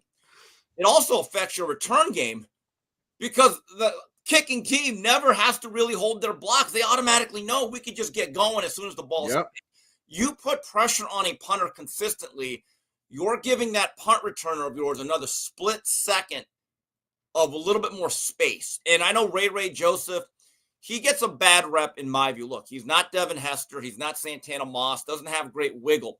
We did not give him a lot of help in terms of setting up returns. So those are the things they have to work on. And hearing some good things about young defensive linemen like Justin Scott, Armando Blunt. They probably need one more big body inside. And we have a new coordinator from Minnesota. I heard he simplified things. I expect the secondary to be markedly better because last year, quite frankly, might have been, it was the worst Miami Hurricanes secondary I have ever seen. It was just uncoordinated. There was motion gave them a lot of fits, and I thought they were a step slow in at least two positions. So we shall see. We shall see. We shall see, man. Well, moving on to some other semi-Miami news, but more so focused around the NFL draft. JB's favorite guy, Mel Kiper, is taking Colorado star QB Shedeur Sanders over Cam Ward in this year's draft. And there's actually a video here of him explaining why. Check this out. So, Mel, tell me this. Who do you project will be the better NFL quarterback? Is it Cam or Shedeur? I'm going to go Shedeur Sanders. I'm going to be steadfast in that. I've had him number one, QB1 all along, really since last year, and love everything about the kid. I mean, people say, well, he takes too many sacks. Yes, he has to get the ball out a tick faster, but he dealt with NFL conditions. Shannon, Stephen A., we talk about that. Who had to deal with what you're going to deal with in the NFL, what you're going to have to survive in the NFL? He survived hit after hit. How he did it, I don't know. He was 11 of 13 games this year at 70% or higher. He never completed less than 60% of his passes in a game. And in 2023, when he was getting pounded and getting sacked and getting hit time after time, he was at 69% and change with 27 touchdowns, 3 picks, 4 rushing touchdowns. That's 31-3 touchdown interception ratio. So to me, when you look at Shedeur, accuracy, slip and slide in the pocket. Yes, he can get you a 3rd and 8 first down. People say, well, he's going to run to 4.8. Patrick Mahomes ran 4.8, 4.84. Doesn't have an explosive arm. Neither did Johnny Unitas, Peyton Manning. Okay, we talk about explosive arms. You don't need to have that. Tom Brady, another one, didn't have the explosive arm or explosive legs at 5'2", 440. So you can win in the NFL, win big in the NFL, going about your business like Shedeur Sanders does. Said a lot there, Steve. Break that down. I mean, do you agree with the overall reasoning of why he's picking Shedeur over Cam?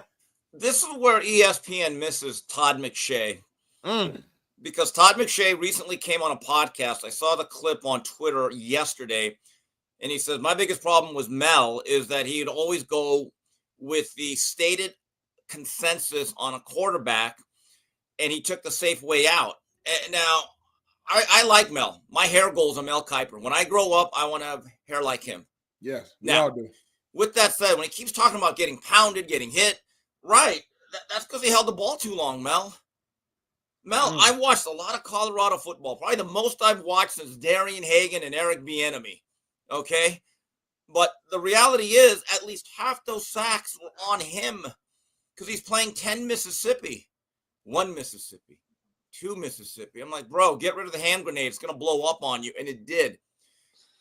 I think he'll be okay. I have some doubts about his ability to consistently throw the opposite field hash mark out. If you watch his games, That's the one throw I thought he struggled with a little bit. Now, I believe both him and Cam early on, they're going to have a system and coaching which really emphasizes the quick game.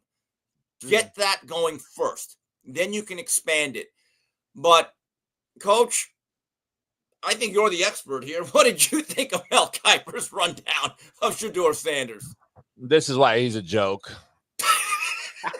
And I'm be honest, he's an absolute joke. He knows absolutely nothing. He's never been right on quarterbacks. Never. Like, go back in history. He's been the Colt GM. Smitty, you weren't even born yet. There was one year where he thought the Colts should take Trent Dilfer, and they had this veteran GM, real salty guy. And he goes, you know what? He goes, that's why Kiper's a joke. Now, it didn't help that they got Trev Alberts, who got injured. So, but that was one of the great moments. I saw that like the other day on Twitter for some reason. Yeah, I forgot his name, but he was funny. Steve. It's unbelievable, man. It's so bad. I'm so tired of it. Real quick, Jason, we actually have Todd McShay's take on Mel. I think that Steve was talking about. Take a listen. Mel Kiper's all in on Shedeur Sanders. Are you? I know it's frustrating because I spent I think 17 years of ESPN. I want to say like 13 of them going back and forth with Mel. And my biggest complaint outside of the Notre Dame quarterbacks, which I still believe he had a tie with an agent and someone was in his pocket. But Clausen, Brady Quinn, all that stuff. Outside of those guys, my biggest frustration with Mel was he never like planted a flag with a quarterback. He always was like, right down the middle of the fairway, 230 yards, nice and easy, hit the double, whatever you want to call it, and would never be like, he would never have a stance that kind of went against the grain a little bit. And now all of a sudden, I'm out on my own, doing my own thing, pleased to be, but I'm not there to kind of combat him. And this would have been a lot of fun because I just don't. I like Shedeur a lot. I think Shedeur's got a really good chance to be a top 3 pick. I think if he winds up with Kevin Stefanski in Cleveland, that's a good marriage. I think it would be a little different from Brian Daboll and what Daboll's used to, but I think Brian can develop quarterbacks well. Wow, that thing to the ties? Huh. I got to get him on the show now. He's I've seen yes, enough. You do. I gotta get Todd on the show. I gotta get Todd on the show. You know, Todd McShay left ESPN. I ain't gonna lie. I'm like super late on that. I had no idea. Hey guys, when Mel Kiper made the comparison to Brady,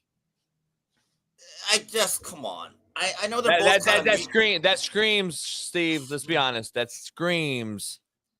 We've seen the clips of Dion and Tom on the phone with Shedeur, and we've talked about that's what it is. It's all his whole basis is based on the stigma that they're cool and that Brady's trying to mentor Shedeur. Let's be honest. And Tom Brady's game was about getting the ball off on time consistently and staying away from sacks. And there is this narrative that he wasn't very good at Michigan. He actually was better than people think. The problem was the guy that was his direct competitor came out of Central Casting. His name was Drew Henson, who, by the way, played Major League Baseball for a short while and made the National Football League. So I don't want to call him a bust. He did more in pro sports than 99% of us that ever did that laced him up in any level, right? So I give Drew Henson a lot of credit. He had one of the most unbelievable releases. It was a little bit low. It wasn't perfect, but man, that ball came out of there like Nolan Ryan. That ball was buzzing, and Tom Brady could not do that. But Tom Brady still had to share snaps because Lloyd Carr was intoxicated by the physical talent of Drew Henson. But you go back to Brady's last year, and I remember watching this game, a little bit of it, and then watching the highlights late. Michigan was down 10 points to a loaded Penn State defense. They had Courtney Brown, number 1 pick. LeVar Arrington, I think it was the number 2 pick. Brandon Short won a Super Bowl. He played like 9 years. They had David Macklin, played in the National Football League. And they had a couple other guys that got drafted. That's an NFL defense. That what he did in the fourth quarter in Happy Valley, and he capped it off by throwing a corner shot to Marcus Knight. I mean, just an absolute dime. We should have known something, but He was a slow, doughy, chubby white guy, so he said, nah. Then he plays in the Orange Bowl against Shaun Alexander-led Alabama. And they came back twice. He had me believing David Terrell was the next Michael Irvin. There were signs that Brady was going to be better than just a guy. But when I see Shedeur, I can't say, well, that's the next Tom Brady. The only comparison you even try to reach for is that, Shedeur had some late game heroics and moments and some comebacks. So that's the one thing I'll give to him that's like, okay, I can see that a little bit from a comparison. Other than that, let's not compare nobody Smitty, to the GOAT. If I'm his quarterback coach and he's coachable, the first thing I tell Shedeur is I get like 35, 40 cut-ups of him drifting. And I say, I'm going to say, Shedeur, at this level, you're a below-average athlete. When that back foot plants, your first movement, if you're not going to throw it, it better be climbing the pocket, not bailing out of it. He does that way too much. Yeah. I mean, Dan Fouts was the best I've ever seen at climbing the pocket, going into the belly of the beast. Marino, you had to time his 40-yard dash with the sundial, but he was Baryshnikov. He was a tap dancer in that pocket, in that phone booth. That's what it's really all about. Shedeur has some arm talent, but I don't know. There's certain throws. I'm just telling you, the deep out to the opposite hash is going to be something that I'm waiting to see come August. There has to be people in his corner like telling him, like saying the same thing to him, right, JB? Like, there's no way. Like, we all see it. He holds the ball too long. There's no way Dion or whoever, somebody in this circle has to be telling him the same information. Listen, I want to be honest and I want to be clear, Smitty. I want you to have a clear and concise and a non-biased take on this. Yep. If he, seriously, Steve, if he was not Dion's son, would we be talking about him at all like this? I'll be honest. I know it's hard to do and separate because the fact is, look, as someone who's not trying to get invited to the cookout, of course not. I really think, and me and Whitlock have talked about this, a lot of media members are afraid to be absolutely blunt about Shedeur because they don't want to run afoul of Dion and the social media heat. Yes. I mean, I don't think it's any different than the Stephen A. beef with Bron right now because his take of Bronny James. If he wasn't LeBron's son, we have the same question and argument. Like, it's hard to do, though, Smitty. I get it because you are LeBron's son. You are Dion's son. It is a hard separation, but my eyes work. Question, no, he wouldn't be covered the same way. But like if he had the same numbers and everything like that, I think we would still be talking about him as one of the top quarterbacks in this draft. But the conversation and the discussions wouldn't be nowhere near this high. Like we wouldn't have this many Shedeur topics that we've had over the last year on our show, and the media wouldn't have it, either. He's a big name because of who he is. So that's the obvious answer. And I'll be fair, like Steve, and I don't know what your take is on this in lieu of a good friend of mine, Troy Taylor, being thrown under the bus by some females at Stanford today. I got to ask you this question, and this is a very intriguing one. If Cam Ward hadn't transferred from Incarnate Word to Wazoo to Miami, would we be talking about him in the old landscape of things? That's the thing. I'm just being honest. I don't think he gets that traction either. But again, look, at Washington State, he had a pretty good set of receivers. This is what he had at Miami last year. He had at least 3 offensive linemen that'll play at the next level. Jalen Rivers, Mawanoa, and Anez Cooper. Those guys will play in the National Football League. Mawanoa will probably be a top 10 pick. Not saying he's the next Penei Sewell, but he has a lot of those traits, okay? He also had a better running game. Damian Martinez, I believe, I look at these running back lists, and they say he's like the 15th best running back. I think Damian's actually underrated. He was underused. We should have rode him to the Syracuse game all the way to the playoffs. We got away from him. Again, I'm just a jabroni watching on a couch or in your cigar lounge. But he had a lot of talent. Also, he did not have a tight end at Washington State. Elijah Arroyo will probably be a top 50 to 75 player. So you can say what you want about Cristobal, but I thought Shannon Dawson did an excellent job running an offense that was suited towards his skills, kind of a power air raid or an air raid with power running principles. And he had better talent around him, at least on one side of the ball. So he did benefit from the transfer. Yeah, and I'll say this too, to your point, JB. I think all players who play at a bigger school or connected to a bigger named coach gets more attention. That's just the simple facts. So to answer your question, because I mean, like if Josh Allen, if he went to Alabama versus Wyoming, I'm sure we would have talked about Josh Allen more. Like that's just part of the facts. So yeah, I mean that's and Josh Allen is lucky that he's 6'5", 240 and ran a 4.4. I mean, look, if he had the dimensions of either Shedeur or Cam, where he's not that big, a little bit short, doesn't have the rocket arm, because there were questions about Josh Allen's ability to be really consistently accurate. I mean, you look at the Tom Brady draft, they were literally drafting quarterbacks that threw for under 50% in front of Tom. Yeah. The guy's name was Spurgeon Wynn. He threw for 49.7. I mean, I give that's like AR5, Steve. That is, and that's in that era where it's a little bit better. I mean, I got to give the Patriots credit. This was Belichick, and I get it. Belichick was made by Brady. That's the narrative, right? Smitty, did you know the first year Brady was on the Patriots roster, they took a risk. They actually kept 4 quarterbacks that year. I didn't realize that.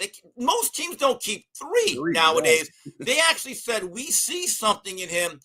We're going to keep a 4th quarterback. And Belichick flat out said in the Brady 6, it was a wasted roster spot, but that was the NFL version of redshirting. So when people say, how much credit does Belichick get? Well, I think he helped along the process. He meant something to that guy's career. Yeah. Here's the thing too. I want to the Jackson Dart. Let's just dive into him. I like Jackson. He's good. I like him too. And here's why I like him. And I think he's the Bo Nix of this draft.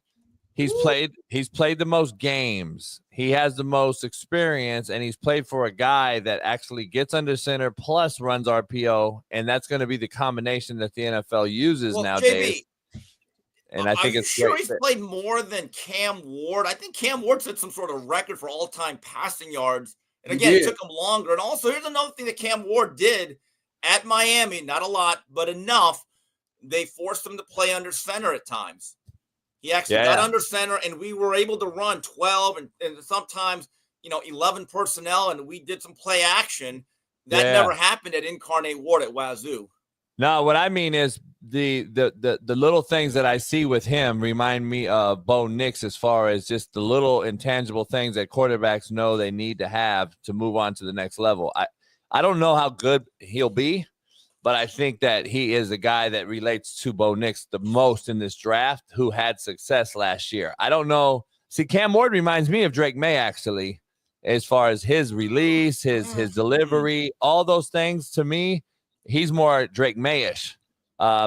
Jackson Dart's more Bo Nix-ish. And I don't know. I don't know what team they end up on, which is going to be the true definer of this whole thing at the end of the day. But I'm just saying, I think there's some quarterbacks like the Shook kid. Everything I know from him when he was at Oregon. Yeah, when he was at Oregon, I heard the world of him. Like, he's got all the tools and intangibles, this and this and this. We'll see. I don't know. He goes to Louisville. That's a Mario Cristobal recruit, by the way. Tyler Shuck. Yeah. The other guy that I like is a good value if you get him after round 2. Kyle McCord as a developmental guy might be worth it. Again, if you take him in the first round, I think you're reaching. Early second, I think you're reaching. Now, you get him in sometime in between late second, early to mid 4th, somewhere in that range, and you give him time to just hold a clipboard for a season or two, he's got some possibilities. I was impressed by what he did at Syracuse. One QB that neither one of you guys mentioned was one guy who ran a 4.37 40-yard dash at his Alabama Pro Day, and that's Jalen Milroe. Great running back prospect. Yeah, we didn't mention him because great running back prospect. How did he do running the post, the go, the dig, the comeback? He was moving, y'all. He was moving. I mean, can he backpedal? He's like an action figure, don't he? He looked good. God Can damn. he play press coverage, Smitty? I mean, that motherfucker look. He sure looked good. I'm just telling you. Slash Stewart. That's his role. Create a whole package for Milroe, like with who was it? My cousin, Hines Ward, or the guy that went to Indiana that threw the touch, Antoine Randall L. Yeah, be creative with this guy. I don't think he is your traditional under center or prototype quarterback for one reason. He does not throw accurately enough or on time. Make him Taysom Hill. Make him the new Taysom Hill. He would Right. destroy it. The Broncos should draft him. Sean Payton knows how to use those type of weapons. Put them in the system and use him as such. I think he could be a really good weapon. Seriously, though. Make him Tyrone Hill. I get it. I'm with you on that. Hey, Steve, I got to ask you, you grew up in this generation. You grew up in this era watching this particular team and this particular person who you're very fond of on the basketball court, Magic Johnson. Went on another very fond player of ours, Byron Scott's podcast. I want to get your take on this real quick. We got a video for that, Bailey? You got to talk a little bit about, like you mentioned a little bit about today's game. Because we had Club on here and he talked about load management. He said, I don't know what the hell that is. No. You know, the state of the game right now, and you mentioned a little bit about the 40% decline in viewership. Right. Where is it going? And that's number one. And number two, how do we get it back? Even for me, I love the NBA game, but then I turn on to a game, right? And then the stars are not playing because of load management. It's hurting the game. And I was with Michael Jordan not last summer before last. We ran into each other in Europe. And he says, Irvin, I don't know why these guys, because if you look at his record, he almost played every game like 5 or 6 times throughout his career. He didn't miss one game. He played in every game. We wanted to play in every game. Yeah. Pat Riley or our trainer, Gary Vitti, had to make sure that they said, no. B, don't put on your uniform. Don't come sitting on that bench because you want to play because you want to play for your guys and with your guys. Well, shout out to that podcast too. That's my guy Brian who runs Change the Game. It's kind of the production arm behind some of that show. So shout out to him. But yeah, go ahead, Steve. What's your take? I just think it's interesting. Last week, someone said, Steve, you're too negative on the NBA and boxing. I said negative, but not dishonest, right? I will never change because of you whiny. It's funny. Well, get on Magic's ass. Pause. Right. Yeah. Right. At the end of the day, he brought up Jordan. Jordan in his second year broke his foot, third game of the year against Golden State. He missed 63. Rest of his career, he basically played almost 80 games every season. Okay? Phenomenal. I believe part of the problem is the media. I saw tweets, Smitty, last week or a couple days ago where some team rested a bunch of guys, and here's the media. Hey, guys, this team has 3 days coming up in the next 4. This is not the hill to die. Oh, my God, you mealy-mouthed, limp-wristed, soft-shouldered. I get it. You want the players to like you. But these guys are not coal miners. They're not going into an oil rig in the Atlantic Ocean. They're not climbing a skyscraper to wash windows. They're playing basketball. Right. They get chartered flights. They stay in 4-star hotels. They have the best groupies waiting for them in the limousine. They have a nice team bus. That's all they're doing. They get guaranteed money. I've said this before and I'll say it again. If I paid a ticket to an NBA game, which I wouldn't, and the star player or the individuals that I want to see play or my son and whoever were not there, I would never spend another dime. I wouldn't. This is a job. Being a professional is an understanding. You do the job sometimes when you don't want to or if it's inconvenient. So I don't want to hear the guilt trip on fans who actually expect guys to show up 82 times a year. Spare me. And Steve, back in the day, without social media and the media, to your point, protects these guys. Because back in the day, we'd go to a game, and then if those guys weren't on the sideline, we'd be like, what the hell? We would never go back. This is because we would never have known they were going to miss or load manage because we didn't have the availability of a DraftKings or this guy's out today. we would have went to the game expecting them to play. And that was what we took our kids to see, right? Nowadays, you take to your point, I've been saying this for years. I wouldn't take my kid again. First of all, I can't afford to go to a goddamn game. Number one. Number two, you take your kid to a game and Kawhi's out and KD's not playing. Like, this is ridiculous. Like, this is how much it's changed. People don't realize these players used to fly on commercial airlines, even for the NBA finals. And they would actually wait in the terminal with the plebes.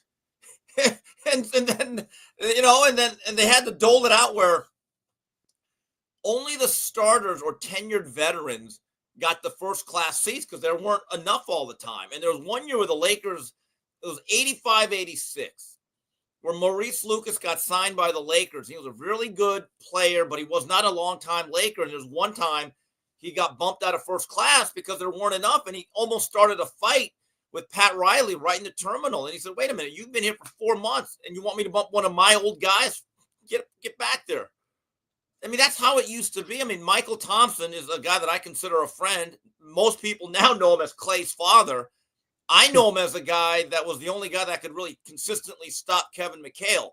Now, me and Michael Thompson, we get together for dinner with a group of people about once a month or so at field trainings, and he tells stories. They used to have to wash their own uniforms on the road, Smitty.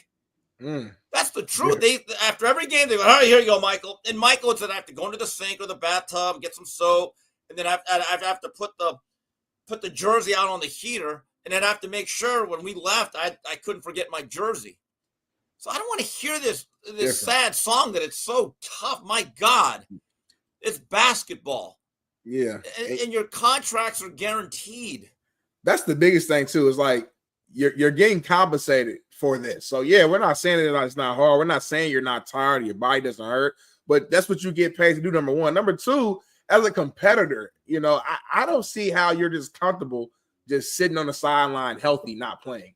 Even me, obviously I didn't play pros, but whether it was high school or at Ball State, even like moments where maybe I had like a little knee injury and coach would send me out of practice and I had to like be on the sideline watching my guys practice, I would feel uncomfortable. It's like all my guys out here working hard, doing these bag drills, team time, and I'm just standing here. Like I was never comfortable not being able to compete with my guys. That was the culture, though. The culture then was about self-sacrifice and for the greater good. I mean, I've read a lot of Michael Jordan books, and Michael Jordan always said, I have an obligation to play.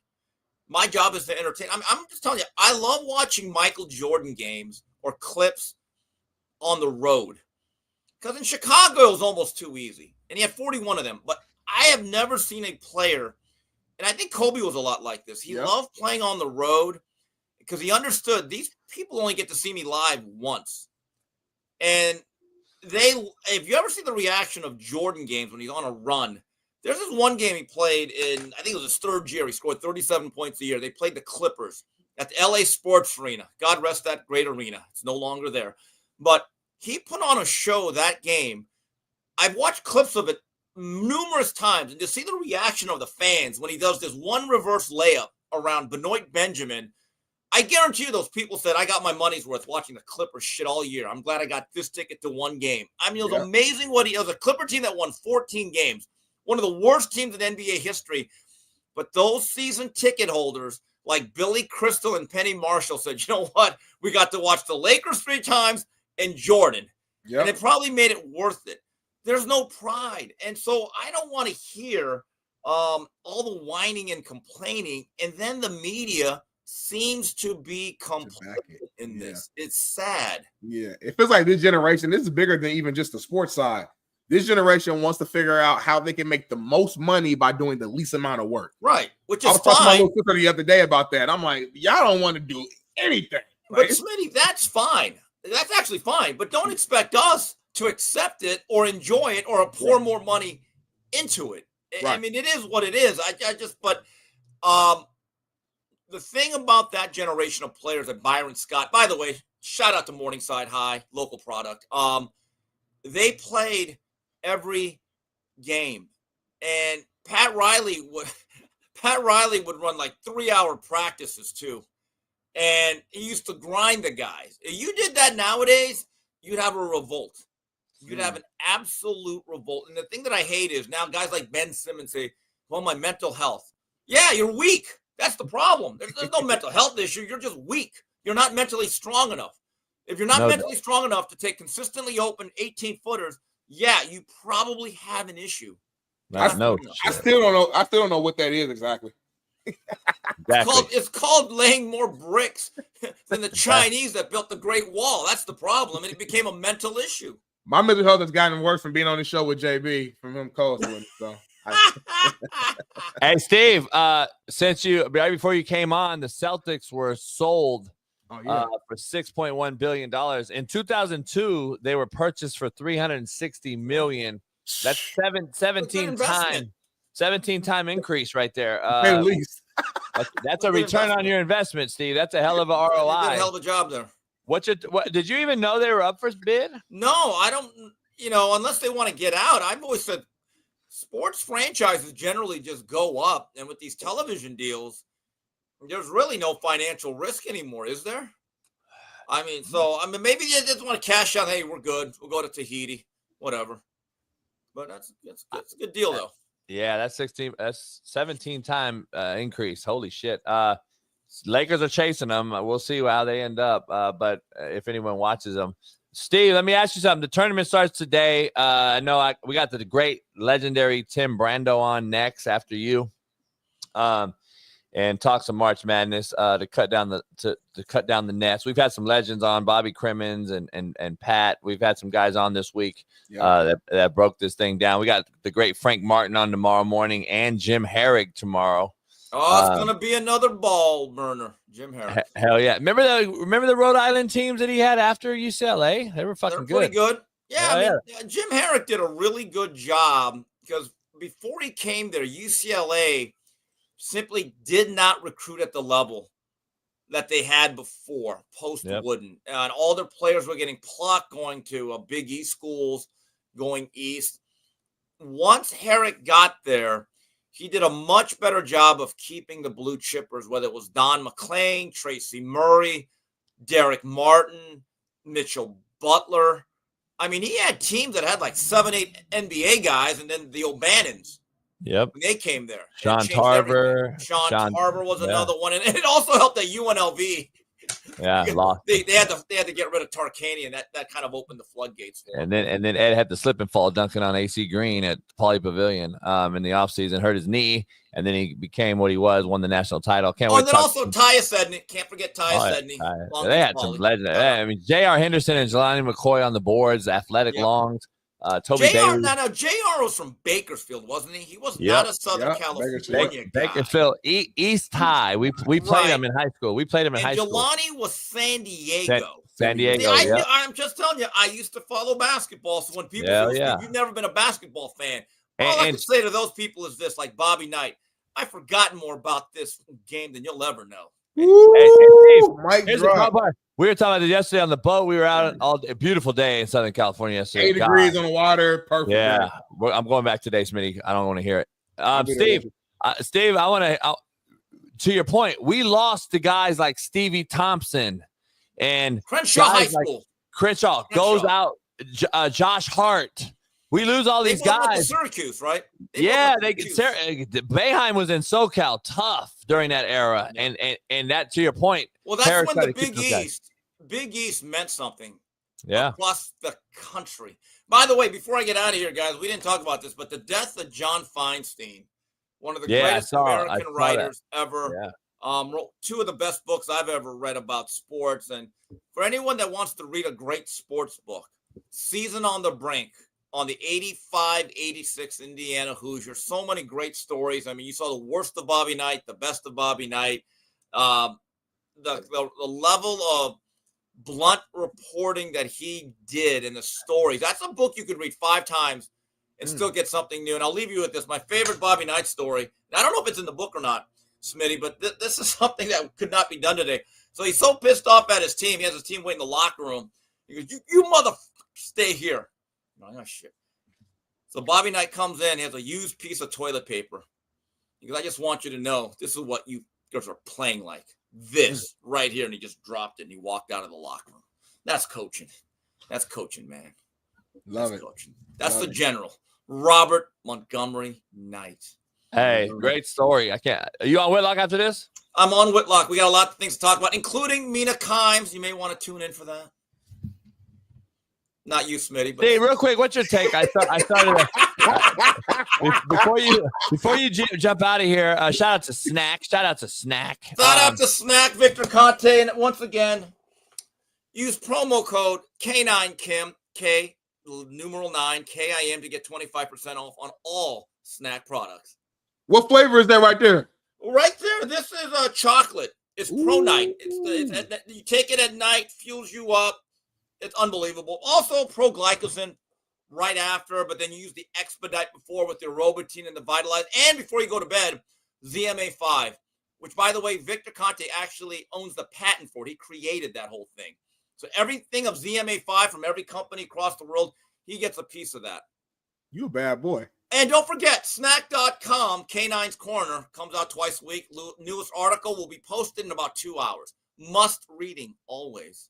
Any fights to look forward to? And man, you got one of the biggest cards of all time coming up. Sebastian Fundura, the big tall guy. I like him. I like Sebastian. I do too. He'll win every jump ball at the division. He's 6'4", skinny as hell, but he's pretty good. Skinny, man. Oh my God. He's like 6'4". I got a chance. 150, 6'6", 154.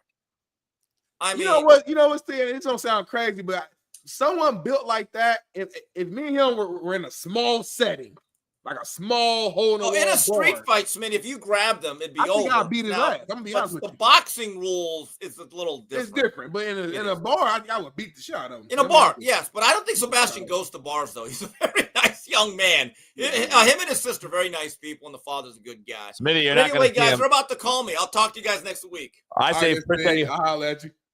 Steve, Smitty, you're not going to meet him at fucking farmer's market, homie. What you mean, homie? That's your bar. No, I be outside, homie. I be in the field. I be in the hoods. Everybody don't read the chat. The chat is like fake energy. When I'm in the streets, I get a lot of love, homie, and I really be in the field, like because of this show. Because of this show, I ain't been. I ain't been. You get nothing but positive feedback. Over a year. Nothing but positive feedback from the show. I be in Inglewood, Slauson. You get all positive feedback from the show. I mean, I get love. You with JB? You with JB on the show, man? I mean, it's all positive because of this show, and that's how you got that name out in these streets because you're on this show. I'm not gonna lie though, like no mistake about it. I definitely got notoriety from Speak for Yourself. Like before I met you, like swear to God, I'll be at like a Chargers game, I'll be at whatever, and like. It's Darnell. Like that was my intro song. You know, I had like a little intro. Nobody watched that show. Like, it's Darnell. And they come over and shake my hand, picture. So I had that. And then obviously I went on the show for a while. So it slowed down. We had the pandemic kind of died out. And this show, credit to you, did help bring that back up to prominence. But I still get love from the Speak for Yourself from time to time as well. Yeah, nobody watched that show. Whitlock Marcel. Oh yeah. Yeah, nobody watched that show though. They watch this show, and so that's the thing. So you're welcome. We only got 1,000 viewers in here right now live.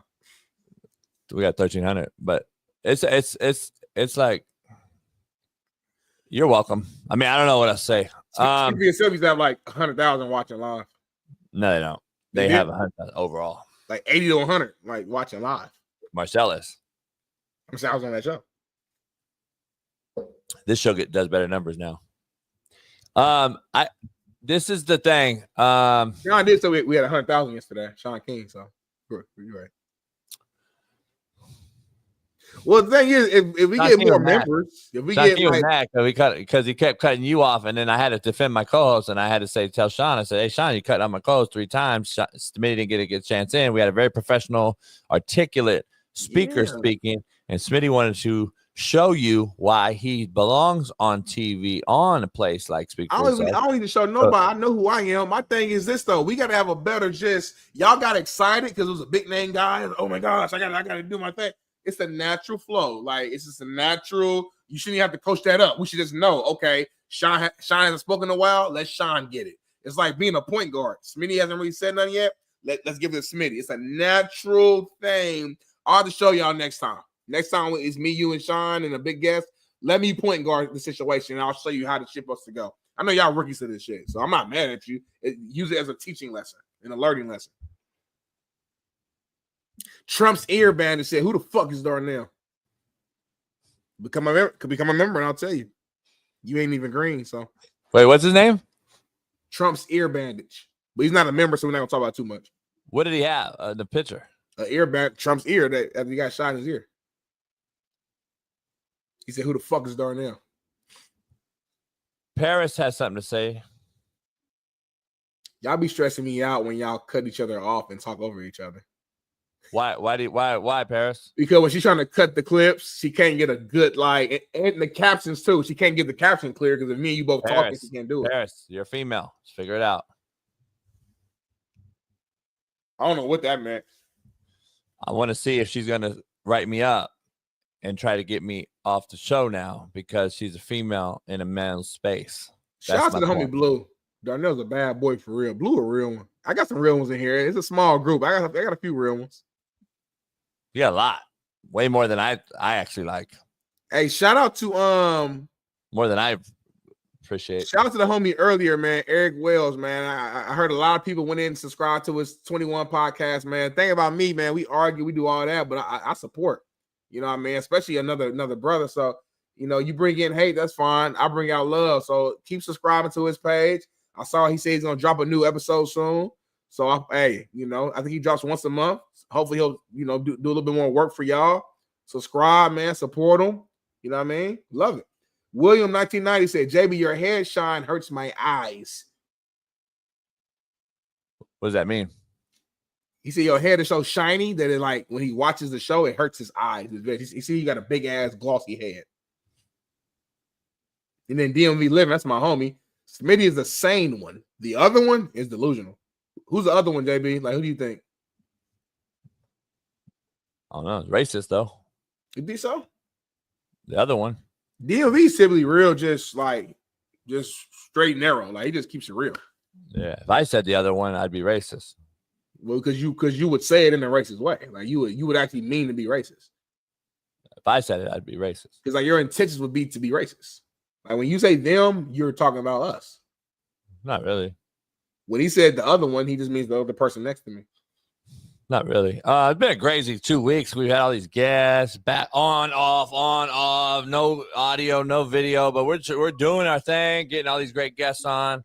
We got a legendary guy next, Mr. Tim Brando. Unbelievable. Called some of the best sporting events ever, and I can't wait to dive into that. Let's talk about that. I want to ask him some of those questions too. Yeah, I know you have a full-on breakdown of questions to ask him. I know you. No, I know it's off the top of the head, honestly.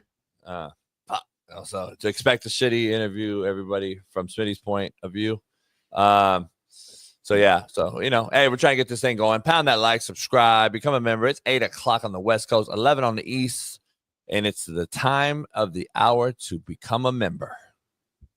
Become a member right now. That's what time it is. How many we got? How many we got right now? 990 at 9. So hold on. So I mean, we lost members yesterday. We hit 1,000 yesterday, so we must have lost. So I told y'all, when someone gives you a membership, you have to take 5 minutes to create that actual, set up your account, whatever the case may be, to sustain the membership. So we're back under 1,000. That's crazy. We'll never grow and compete with these other shows that got 100,000 because we continue to go up and go down. We take 2 steps forward, 5 steps back, man. It's a damn shame. Everybody I see should be green almost. Trump's ear bandit should be green. Coach Rogue, who's always in here, should be green. T. Mixum says he gets paid tomorrow. I know he's only 16 years old, so be smart with your money, but go ahead and become a member tomorrow. That's a smart investment. Efu 2 should be a member. Jack should be a member. I just don't understand, man.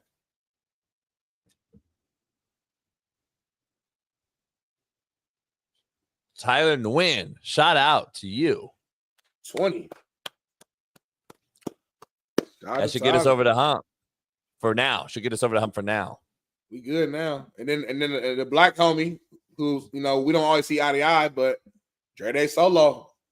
Listen, I keep it real. I don't care if you hate me or love me. When you do something good, I'm going to clap it up. Shout out to Dre Day Solo, man. About this guy. Shout out to Tay21. He said, shout out to the show, even if I disagree with Smitty most of the time. Shout out to you, 21, for watching the show. I think he's an actual member, if I'm not mistaken. And he does have a show. And I do mean seriously, go support him. My only advice for you, Tay21, is post more on a serious note. Post more. Post more. You'll get more metrics. Those subscribers will go up. If you have a good product, they will find you. Go support him, but make sure you give them something to support. Take 21. It's okay to disagree and still show love. Shout out to Blue. That's the homie. See, the thing about me, I'm a God-fearing man, JB, and like sometimes I might spaz out, but my intentions and my core comes from love. God is love. So my point is, when you lead with God, you can change the mindsets of others who lead with hate and lead with demon energy and lead with. Not saying Take 21 was doing it. I'm just saying in general, when someone's bringing that negative energy, love trumps hate all times. The God trumps the devil at all times. So when you lead with that godly energy, even people who don't want to, they're trying to fight it and fight it and fight it. They can only fight for so long because that love is so strong. God is so powerful that it over trumps and outdoes whatever hateful energy that you're trying to bring. Smitty, we're going to get back on here after this commercial break and talk about our brackets. I'm trying to download mine. You have yours. We'll talk about yours first as we can see it. I'm old school with me, so I like when I do bracket, I like to write it. I don't like to do the online stuff. That's for you young cats. I like to put my pencil and I want to feel what I'm writing. I want to make sure it's locked and loaded. So that's what I did last night. Prepared it yesterday for today, and now we're here. Shout out to Brandon Bay for giving me $10. Thank you, and Matt Motion become a new member. We're going to talk about our brackets. We're going to pick them for you guys. You got to get them in right now. It's the limit right now, 11 a.m. Eastern, which is 8 a.m. today. We told you yesterday to turn those in, thecoachjbshow@gmail.com if you guys want to do it. If you don't trip. It's less drama for me. But here's the issue. We're going to pick our shit either way, and you can take it or leave it. I'm putting my bets in right now. I bet US, and I'm picking the best bracket in the history of bracketology. And then we're going to get Tim Brando on the other side to break down those picks. And it's a great day to have a great fucking day. We'll see you in about 3 minutes.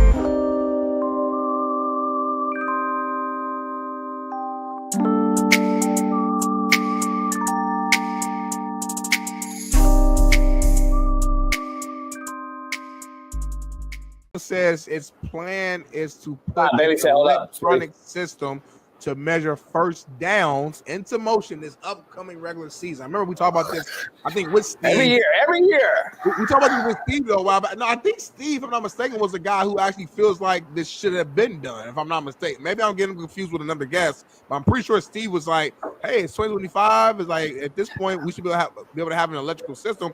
Because we had this last year, during the AFC Championship game, Josh Allen gets that fucking first down on that quarterback sneak. He gets that first down on the quarterback sneak, and they probably we don't know that. We don't know yet. We do know that. We do know that. We No, do we know don't. that. We do know that. We do know that. Smitty, a Chinese robot just attacked a bitch in the crowd. I saw that, homie, and that's your boy Elon, who you love, who you're a fan of. That ain't Elon. That's Shim Chong Yang and them. That ain't Elon, homie. That's Shim Chong Yang and them. He sent them a technology, homie. Where'd they get the technology from, homie? Elon's not the technology guy. He's not the originator of all technology. You act like this motherfucker's been sending cats to space and shit. Elon's took some other people's shit and ran with it, homie. Kim Jong-un and them did this. Here's the thing. Let's be real. So a fucking robot attacked a motherfucker in China, and we're thinking that this shit right here is going to get the first down right. They're still going to have the chain game as a backup option as well. They're not removing the chain game. What's going on, homie? Oh, shoot. Look at that shit. Oh, yeah, she got babies of cold, but look at that motherfucker. And he was hot, too, though. He was hot. Hey, the robot, he looked like AB. Looked like AB. I thought it was Antonio Brown. Hey, the robot said, motherfucker, you better stop yelling in my ear. Look like AB, huh? That's super racist. That's like you. Why is that racist? AB right there, homie. Who? The robot? Yeah. Oh, shit. Damn. What about the robot look like AB? I'm just curious. Just like from the back view, I mean, he looked like I'm just looking at him. What specifically about him reminds you of AB? The vest, he wears the vest a lot, and he got he had something on his head. I mean, that's what I saw. None on his head. And none on his head. Yeah, he got a little string. Like that's the robot. That's the head. That's the robot.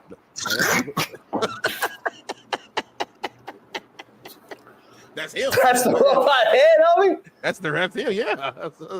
I didn't know. I thought he had a bandana on. I thought they were making it like human. Homie. Why you got a vest on then?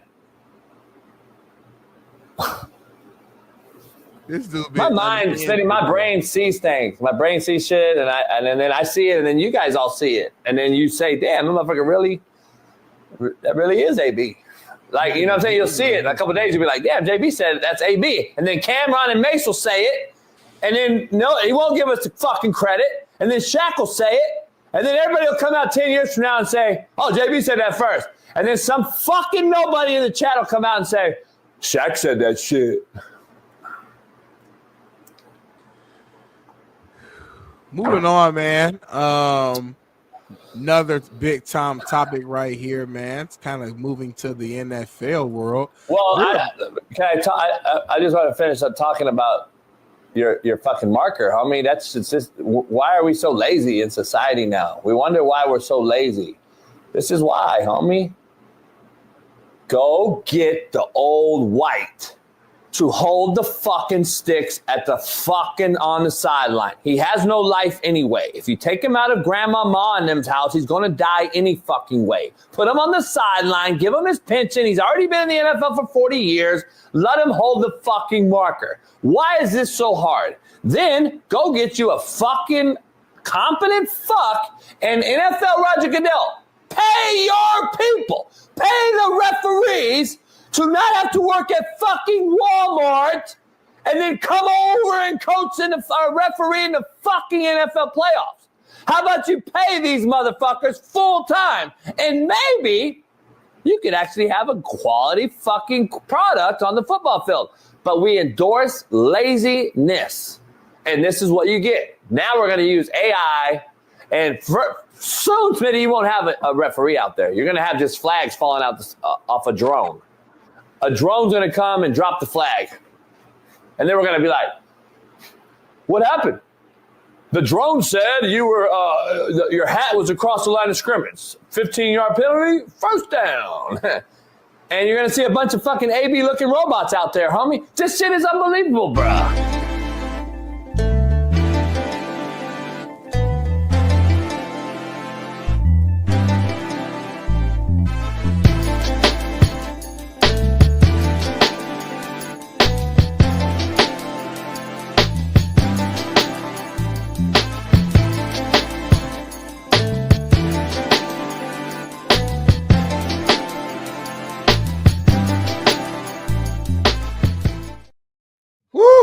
Man, I got water on my shirt. I was putting water on my face and my head.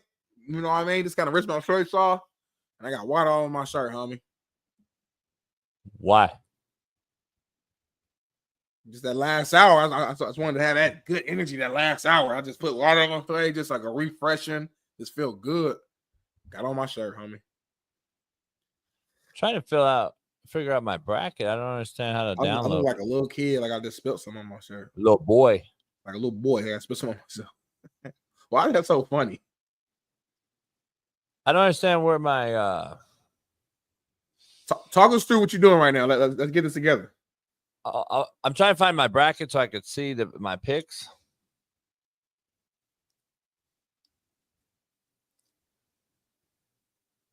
Got it. I got it. Got it. Bad boy. Yeah, I'm a fucking genius, but nobody wants to say it. I just said it. You didn't say I'm a genius. I see you a bad boy. Like that's a hood way of saying that. It's like feminine. Let's dive into the bracket real quick. And let's get your takes. I want to dive into this before we get Tim Brando on to see how shitty your picks are from a legend. And I don't know if we can see your shitty writing. That's fucking horrific, man. But it's a real show. It's a ghetto show, but it's a real show. Let's break it down, man. Talk to me. What do you like? I got Duke winning the whole thing. You see my Final Four. I got Michigan State, Florida, Duke. Really went out on a limb. Really went out on a fucking limb there, huh?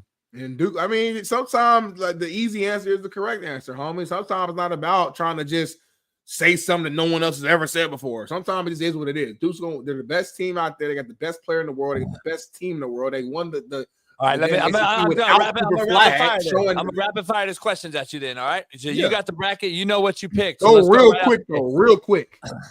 Fuck. What you mad about? Real quick, what?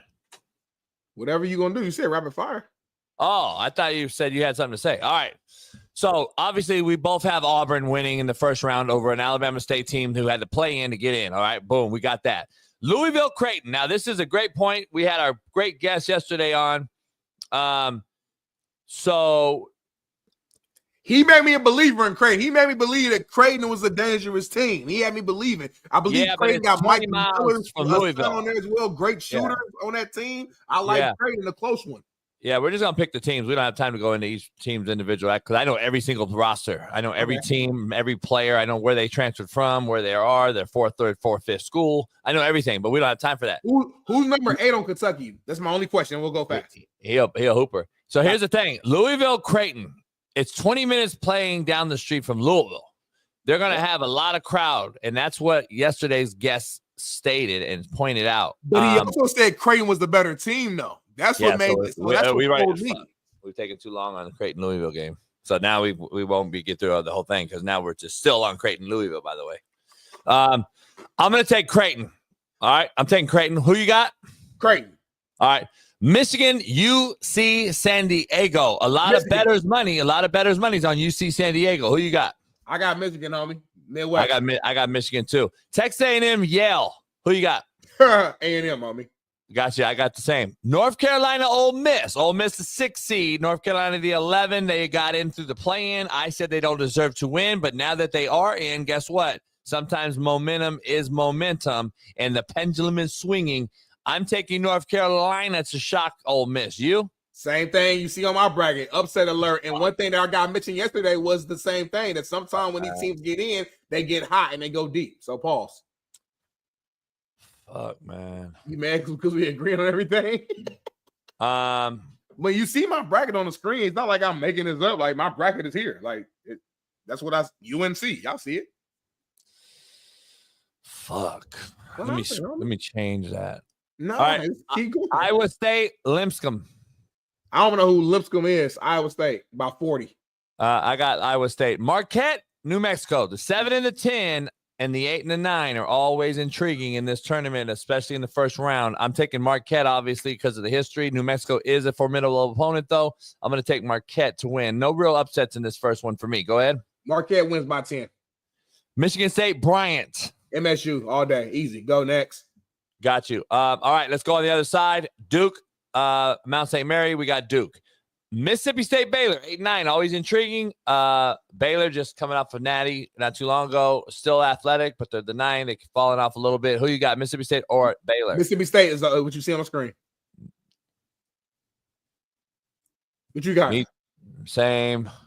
Oregon, Liberty. Who you got? Oregon. Same. Arizona, Akron. Arizona. I'm sorry, Maction.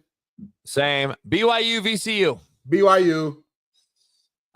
Wisconsin, Montana. Wisconsin. Same. Vandy, St. Mary's. This is where it gets a little hairy and gets a little scary, but I'm going with St. Mary's. I'm taking Vandy. So here's the difference. Vandy's a 10 seed. Vandy has beaten very, very good teams this year in a very, very good conference in the SEC. Vanderbilt has beaten some top-tier teams in that conference.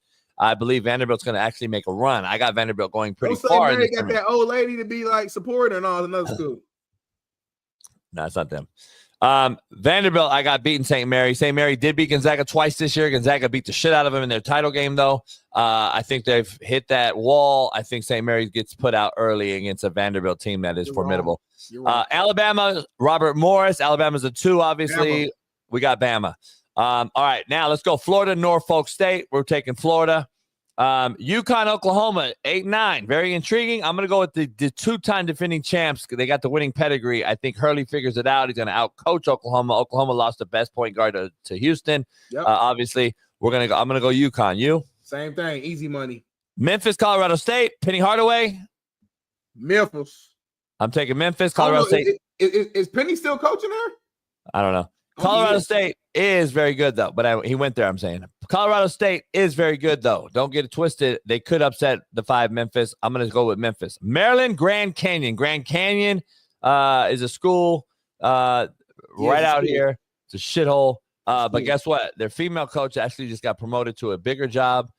She took Grand Canyon's females to a great season. I'm taking Maryland, though, to win against the purple Grand Canyon whatever-bees. They went on a run last year, but I'm going with Maryland on me. Yeah. Missouri Drake, 6'11" is very intriguing as well. I'm going to go with the upset here. I'm taking Drake to beat Mizzou. I know he was a Drake fan, but I'm going with Mizzou. Texas Tech, UNC Wilmington. I'm taking Texas Tech. They're a team that can make a run here. I like Texas Tech. You? Same thing. KU, Arkansas. I'm actually taking the upset again. Kansas has been up and down all year long. I'm going with Arkansas in the upset, the 10 over the 7 seed. Same thing here. I got Arkansas listed on my bracket. I'm taking the upset there. Not Kansas, Arkansas, homie.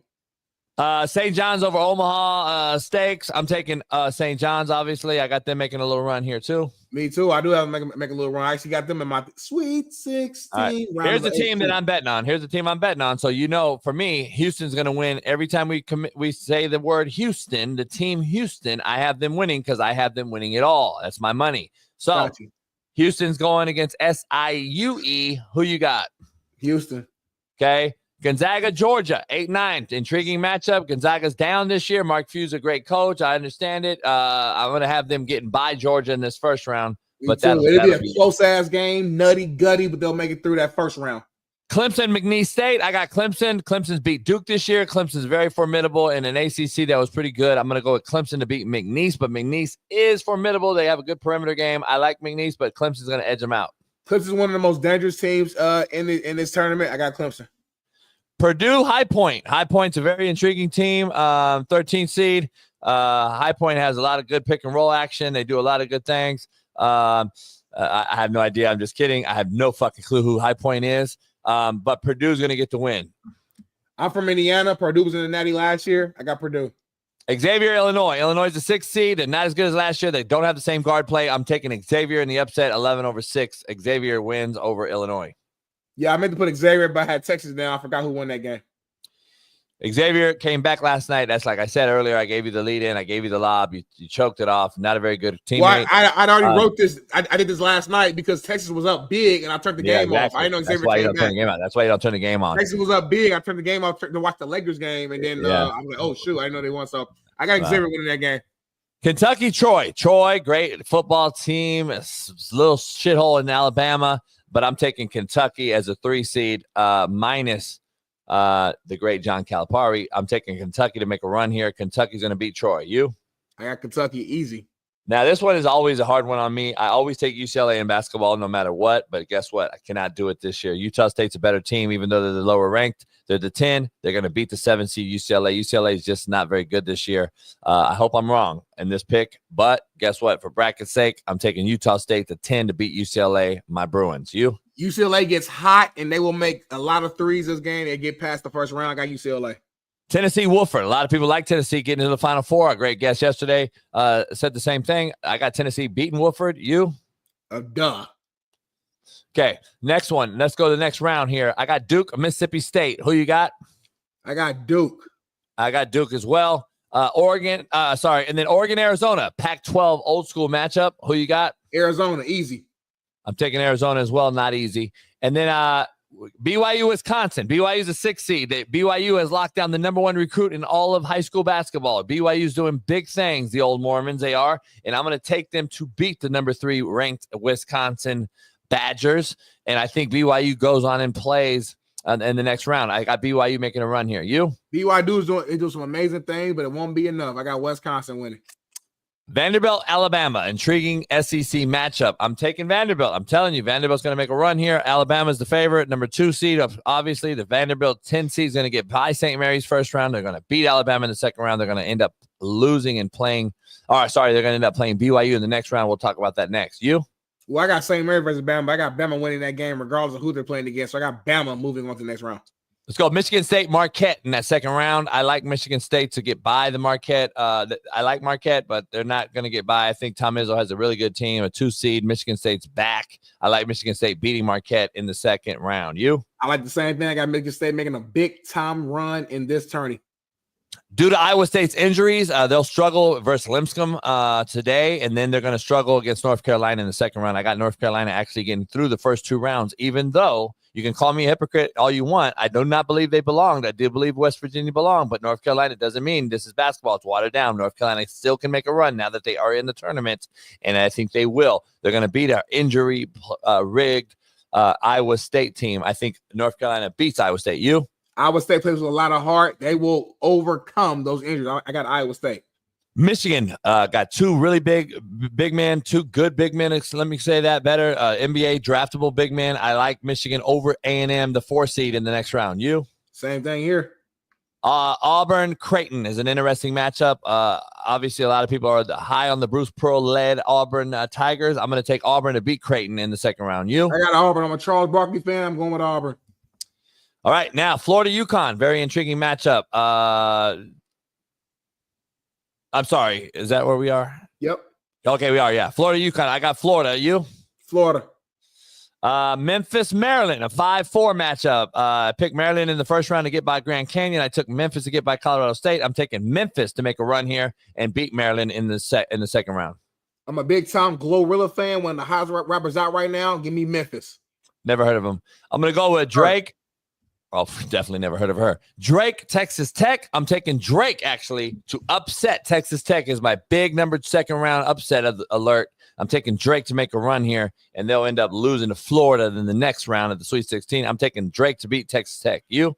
I bet dollars to dollars. You know nothing about Drake. I'm going with Texas Tech over Mizzou. Texas Tech moves on to the next round. St. John's, Arkansas. I think St. John's and Patino is going to make a run. I got Arkansas beating Arkansas. I got St. John's beating Arkansas in the second round. You? I got the same thing. I'm the one who told you about St. John's and them making a run in the first place. No, you did not. That's false, and it's a fallacy. Utah State, Tennessee, next round. After they beat UCLA, my Bruins are going to actually upset alert and beat Tennessee as the 10-2. That's going to be another upset alert along with Drake, Texas Tech. Those are my 2 big upsets in the second round. I got Utah State beating Tennessee, moving on to the next round. You? You are completely wrong about everything you just said. First of all, UCLA will win that first game, so it'll be UCLA versus Tennessee, and then Tennessee will beat UCLA to move on to the next round. Kentucky Xavier. I like Xavier a lot. They're going to make it a very interesting matchup, but I'm taking Kentucky as a 3 seed to get by Xavier. You? A lot of my family's from Kentucky. My mama's from Bowling Green, Kentucky. Shout out to Kentucky. I got Kentucky winning that game.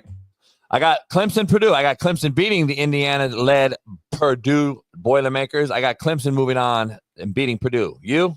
Never go against Indiana. I'm going with Purdue. Gonzaga, Houston. Again, you know me. I got Houston moving on. You? I got Houston moving on as well. Houston, I love Houston. Says they got good food, big turkey legs, everything. Houston. Bet. All right, now let's get to the next one. We got Alabama, Vanderbilt. I already talked to you about that, and I got Vanderbilt moving on to play a BYU team who's going to get by Wisconsin, and I got Vandy beating BYU, and that's where I'm at with that. I got Bama beating St. Mary's to get on to the next round where they'll face Wisconsin, and then Bama will beat Wisconsin to get to the Elite Eight. Duke's going to play Arizona after Arizona beats Oregon in a very tight game, and then I got Duke beating Arizona. Same thing here, man. Ditto. Auburn moved on to play Michigan, according to my bracket, after beating Creighton and A&M respectively. I got Auburn and Michigan playing in the next round, and guess what? Here's my upset alert in that sweet Elite Eight. I got Michigan beating Auburn because of the 2 bigs, and Michigan's going to move on further than a lot of people think in this tournament because of the 2 bigs, but they'll end up losing to a well-played point guard in the next round. But we're going to go Michigan to beat Auburn. You? 2 bigs always better than 1. Give me Michigan. And then I got Michigan State beating North Carolina, and that's where North Carolina's Cinderella run ends at Michigan State and Tom Izzo. You? I just have Michigan State beating Iowa State, and then Michigan State will move on to play Michigan in an amazing rivalry-led Elite Eight. Got you. Then I got Florida beating Memphis in the next bracket down below, and I got Houston beating Clemson. You? I got Florida beating Memphis, and then I got Houston beating Purdue. I'm sorry, Indiana. I got to go against you. And then we got, I told you my upset. Drake is going to upset St. John's, the 11 versus the 2. And I got Kentucky beating Utah State, moving on as well. So in my Final Four bracket, or Elite Eight, I'm sorry. In the Elite Eight, I got Houston beating Kentucky, and I got Florida beating Drake. And then on the other side of things, I got Florida, obviously, in the finals against Houston, and I got Houston as my winner. But I got Vanderbilt in the Final Four. You? Well, in my leader, I have Duke beating Alabama. Then I have Houston beating Tennessee on one side. And I have Florida beating St. John's on one side. And then MSU beating Michigan. So my Final Four is MSU, Duke, MSU, Florida, Duke, Houston. And I have Duke versus Florida in the Natty, with Duke winning it all. Interesting. So we'll stay to it. We'll stay tuned. I got to download my bracket, and appreciate all the comments in there. I haven't got to read any of them, but I broke that down so eloquently. It's unbelievable. Like I should be literally on major fucking television, but it is what it is. We know I can't be on those television shows, but I am better than anyone on TV. You're not safe for TV. So my question for you though is, homie, so when I win this tournament, do I get the swag bag as well, or like, how does that work? No, you already have it, and you haven't even given me the winnable stuff. So no. So I win nothing basically if I win. If you win it all, you get flown out on the yacht. Ain't this about a bit? Skid with gravy. Huh? I'm not gonna play in the tournament no more. Then wasting my time, homie. I don't get nothing. I don't get no money. I don't get no swag back. I don't get no, like, you should give me one of your cars if I win. That should be like my thing. How about I give you a size 14 Jordan that's never been worn from Pat Perez? A size, like one, or like the whole shit? 14s. Like the full, like both. Okay, I'm sorry. I want to make sure, because you a manipulator. So I thought you said like a size 14, like one shoe. No, that's a hell of a deal. Yes, I'll take it. All right. Can you confirm that? Can you confirm that? Yes. Hit up Pat right now and confirm it. I already did. Because Pat was about like 10, so he might not have no 14s laying around. So you might have called ahead.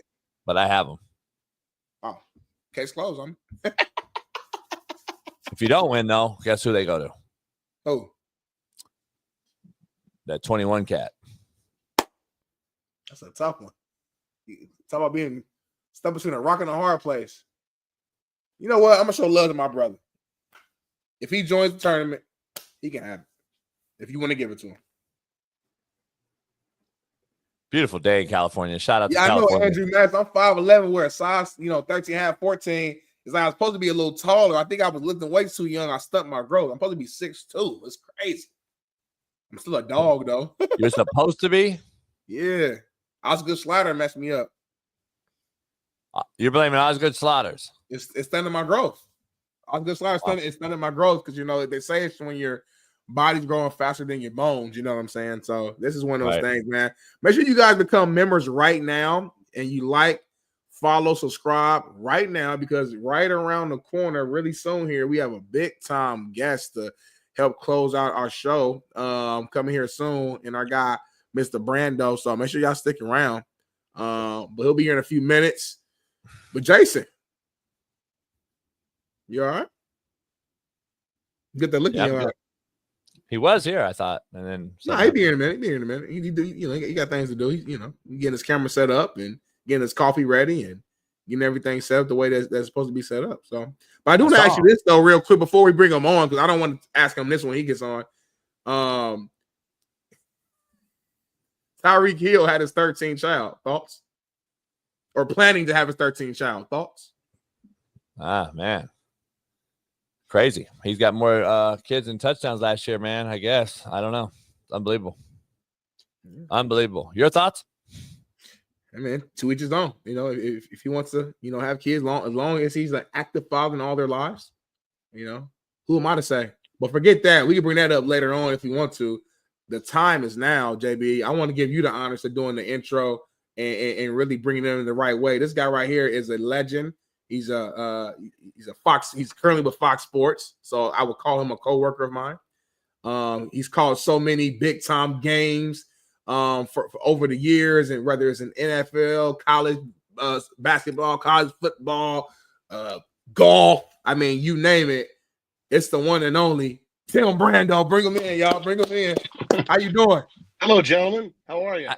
Mr. Brando, your voice, man, your voice just gives me so many memories, man, growing up. Huge fan. Appreciate you joining us, man. Unbelievable legend on the show.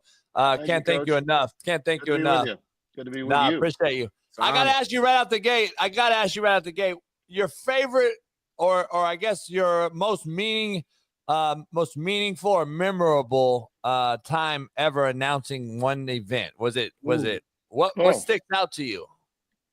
Well, since it's the time of the season being March and college basketball being such a part of my career and really taking my career to the next level, I'd have to say punching a ticket to the Final Four with Al McGuire by my side, the great Al McGuire, who worked when I was growing up with Dick Enberg and Billy Packer on NBC.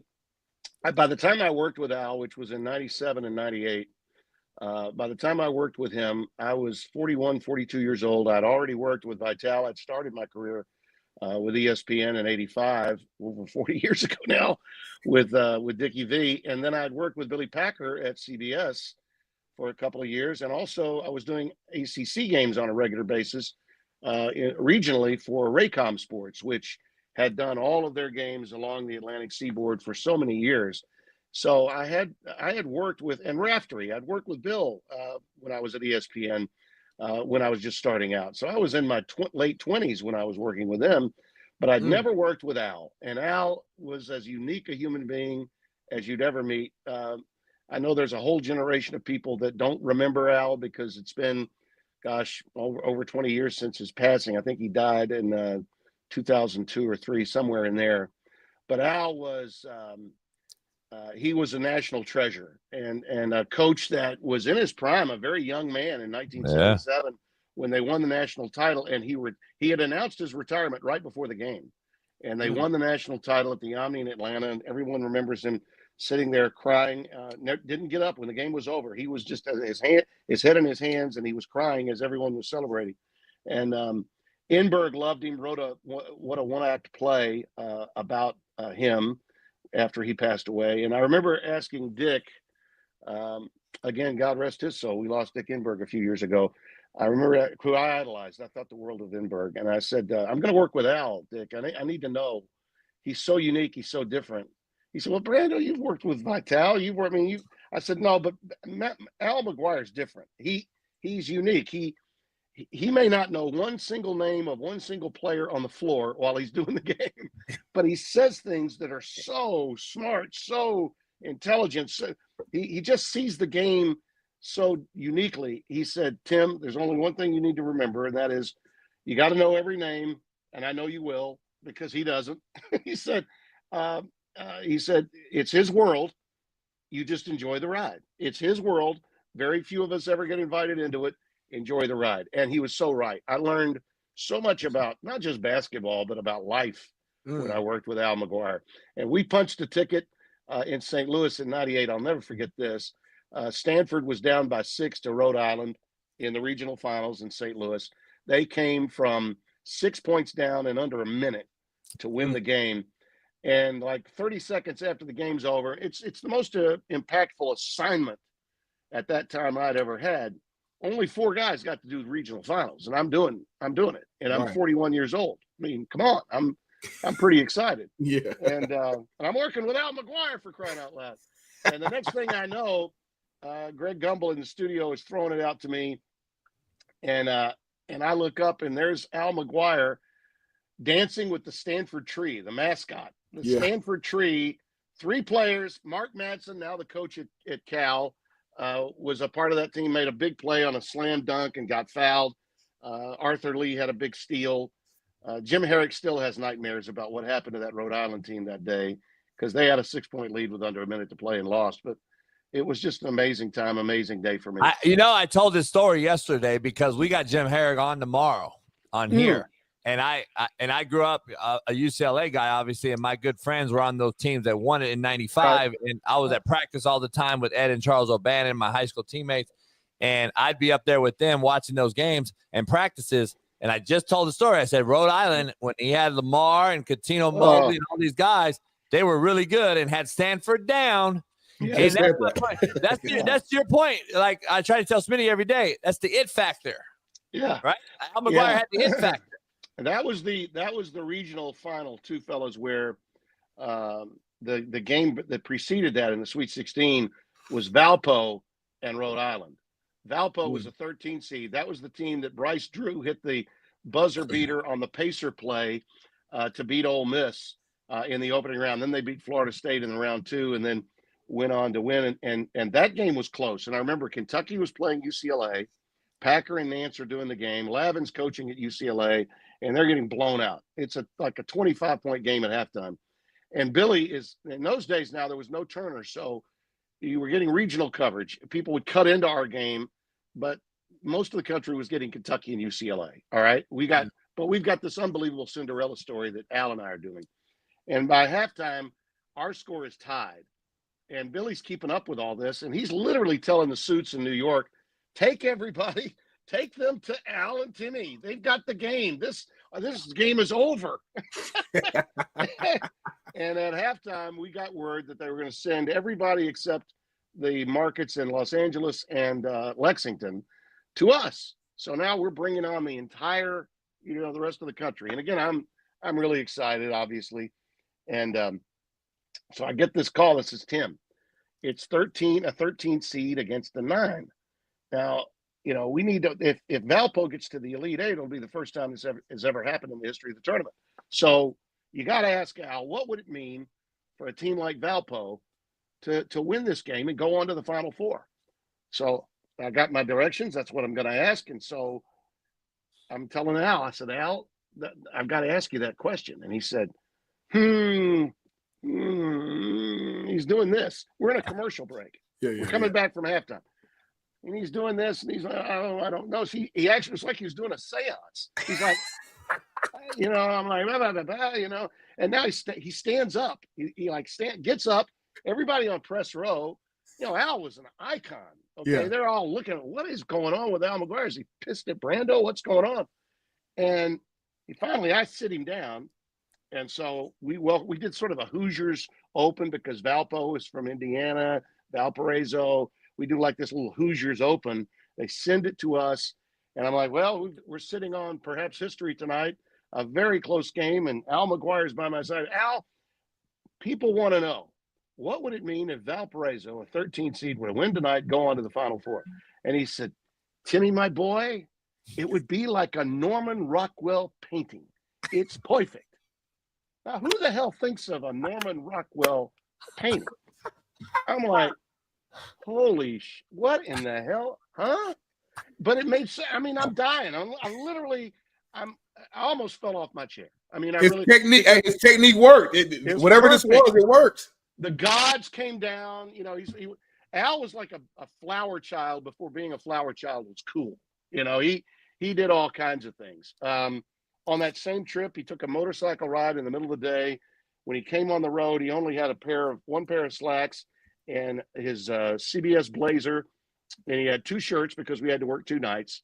And the rest of the time, he's got like this big sort of trench coat, Andy Granatelli STP commercial trench coat, and he goes riding on a motorcycle into the ghettos of St. Louis. Okay, and he hasn't shaved, and he rides up on his motorbike, and we're staying at this really nice brand new Embassy Suites. They wouldn't let him in. They wouldn't let him into the hotel. They thought he was a bag man. They would not security would not let him into the hotel. So one of the guys that works, one of the valets, comes up to me. I'm in the lobby bar area watching Majerus, his old assistant, try to win his way into the Final Four. Rick's coaching at Utah, and they made it to the Final Four that year. I think they were playing North Carolina. And Al didn't want to watch the game. That's why he went on the motorbike. He loved Rick. He didn't want to see the game. He was superstitious that way. And so now he's been riding his motorbike. His hair, he did look like a bag man. I mean, he did. He looked terrible. So we go walking up, and so literally the general manager of the hotel, we go and get him. These people, security people that were hired because they want to keep the riffraff right out of the hotel in St. Louis. So because the teams are staying there, Herrick's team's staying there. it's packed. The place is packed. So we go up to the manager and says, "Sir, that the security people need to know that guy's Al McGuire. That he's working with us, Yeah. So now they're embarrassed. The security people feel terrible, right? And so the general manager says, "Mr. McGuire, we're so sorry for the imposition. Is there anything? We will send you some food. We'll bring you something to drink, whatever you need."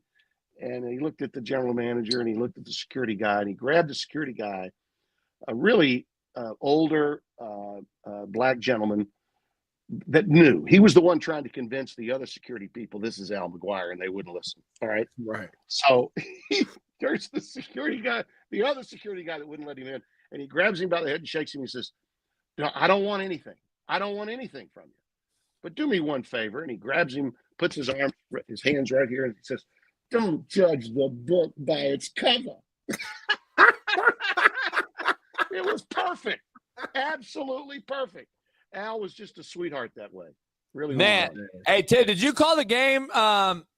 Here's Al right here. Good picture. Did you call the game? Did you call the KU loss to Rhode Island before Rhode Island went on? Because I know they beat a very good KU team that year.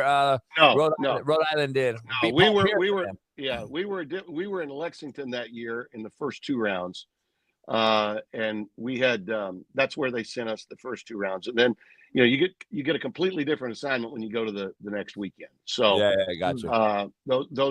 We were just really, really fortunate to get. We had it in our region. We had Purdue, Stanford. Stanford won the game, moved to the Elite Eight, and then we had the Valpo Rhode Island game in our Sweet 16. How close were you with Vern Lundquist? Very. Very. And he's another legend. He called the Christian Laettner shot, didn't he? Yeah. There's the pass to Laettner. That's all that needed to be said. There's the pass to Laettner, and then he waits, and it was just perfect. I learned a lot from Vern. There's a piece Barrett Sports Media wrote, and I'm going to plug something that is about me. Imagine that. That was written yesterday, and you'll be able to read my thoughts on Vern. He actually, when I left CBS and went to Fox, he helped me get hired at Fox. He did. Wow. I was 58 years old. I really didn't know what was going to be happening with my career. For 9 months, I really wasn't sure where I was going to work. There was most people thought I was going to go to the SEC, and I was not going to do that. I didn't want to do that. I really wanted to go to Fox. And when I got out there to meet with the Fox people, they said, "Where do you see yourself 10 years from now?" And I'm 58. Okay, at the time. Well, no executive is going to take a victory lap hiring a 58-year-old guy that's worked at 3 different networks over 30 plus years. You're going to hire a guy like that because you need him, not because you're going to discover somebody. You hire him because you need him. But they were building their college football portfolio. They were an NFL house. They were building their college brand, and I felt like I could help them there, and I think they felt similarly. So the question was, where do you see yourself in 10 years? I said, well, look, I said, I understand, where you are, and you've got a lot of talented people here. Gus Johnson's tremendous. I helped Gus when he was getting started. I know him. He's 10 years my junior. Joe Buck is an extraordinary talent. You've got number one guys. You've got quality talent here. But what you don't have for college is a guy that has 30 plus years experience and could be of benefit to some of your younger guys. And I don't mean just your analysts. I mean your producers, your directors, somebody that can offer some stability. And if one of your number one guys can't go, a guy that can give you a number one performance when your number one guy can't go.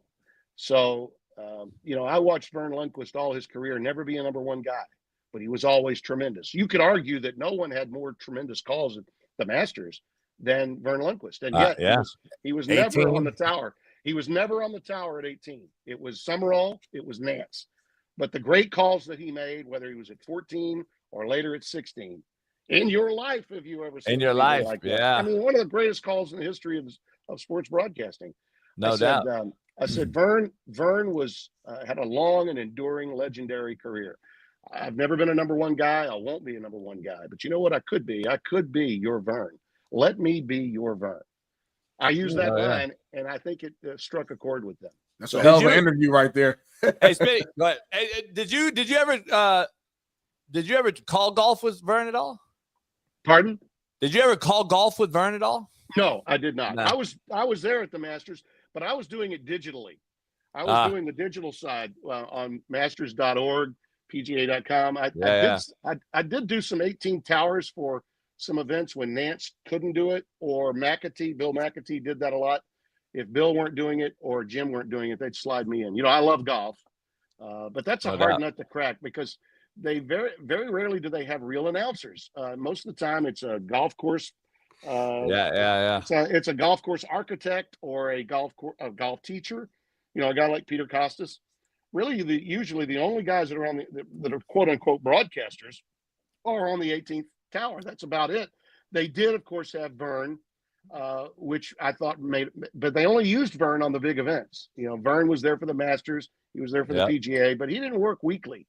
And then Faraday, right? Then Faraday came along with his persona, and then my buddy that just retired from actually swinging them, Pat Perez, when they went over to Live, he's now calling them. He's calling the Live now on the court. So Pat's a great. Pat had to tell you hello, by the way. He's a good friend of mine. Pat, Pat's a great guy. Tell him I said hello. No doubt. The guy. They also had to have someone with a British accent always. Okay? So if there was a Ben Wright or Henry Longhorst, I say. The only chink in the once impregnable armor of his game is the 4-foot putt for par. And if he misses it, I say, which of course translated here in the United States would be he sucks. Right. Those guys, those Britishers get away with murder on the air. They do. Hey, where are you at with the golf game right now? Like, are you with the Live and everything in the transition? I don't like it. I don't like it. I wish they'd merge. I wish they'd find a way. I think golf is suffering right now. And no disrespect to Pat, no disrespect to David Hill and those guys trying to do what they're doing with Live.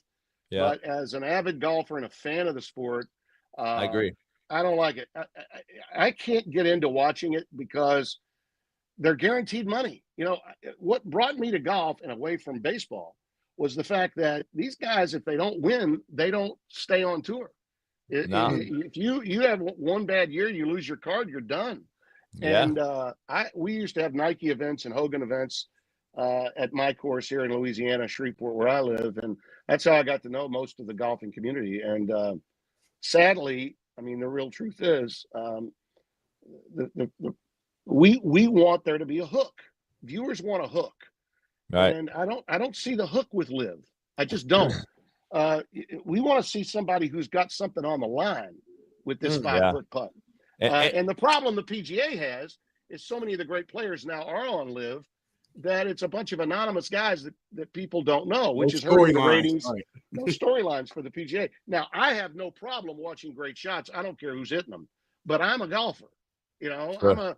I'm a guy that goes out trying to break 80 every time he plays. Now, if you're a single-digit handicapper or a 10 or 11 cap and you play a lot, you can watch guys that or even I love watching the women play. They swing clubs similar to what amateur men swing. So a lot of times you can learn more watching the women. But bottom line is I need a hook. I need a storyline of some sort, and that's where Live misses me. I would love to see whatever their issues are, that they solve them so they can merge and get together, because that's what's really needed, I think. And Tim, I've had these conversations with these great guys. I've been in the room with these guys just shooting the shit and hanging out with them, both PJ and Live. And there are a lot of those guys are friends, and then it's kind of like Democrats, Republicans, right? They kind of just separated from each other, like, we hate you now, we hate you, and it's become this whole thing. But like their argument, to your point, their argument is, listen, even the janitors get paid. So why am I paying out of my own pocket to go make a cut and pay 10, 20 grand to get there? I don't disagree with their premise. I don't disagree with their premise. And Monahan did a crap job. I mean, the PGA definitely did a crap job. There's no doubt about that. What they were doing and the way they were treating some of the players, particularly those that were helping to bankroll them with the TV ratings that they were bringing in, I get all of that. I do. But just again, as a viewer and an avid golfer, when I watch and I see Live and these guys are in shorts and a guy hits a bad shot, he hits another bad shot.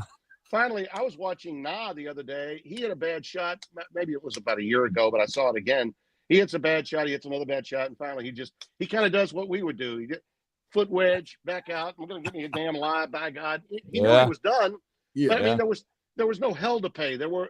It's like, and so if I'm watching that, I'm going, why am I? It doesn't feel like there's a true investment in the game. Like, I'm getting paid regardless. I'm just having fun. I can videotape myself and see that shit. Yeah. No doubt. No doubt. So bottom line, and then the other thing that I don't get is the team thing. You know, they got these graphics up, and it looks like a NASCAR event. Hey, by the way, they don't like the team shit as much as people think either. They don't like it either. They kind of want to merge as well. The Live wants to merge. So I hope they do. We shall see. I like those guys. I like those guys. I've not gone after any of them. I think the holier than thou commentators that did, should look in the mirror and find the enemy. The enemy sometimes is themselves. Yeah. So anyway, great talking to you guys today. Really, yeah, of course. But before you go, Tim, again, it's an honor to have you on here. It is March Madness. We wouldn't be doing you right if we didn't ask you who's your picks. Who do you have winning this whole thing? Are there any sleepers? Yeah, he got the glasses on. He's locked in. Xavier, who won last night, I had going all the way to the Sweet 16. Okay, they're a hot team. I saw your pick. They're a hot team. I've got them going to the Sweet 16. Tennessee will ultimately knock them out. St. Mary's, I've got getting to the Sweet 16. These are all teams that I've got going to the Sweet 16. Okay, UC San Diego, I think will beat Michigan.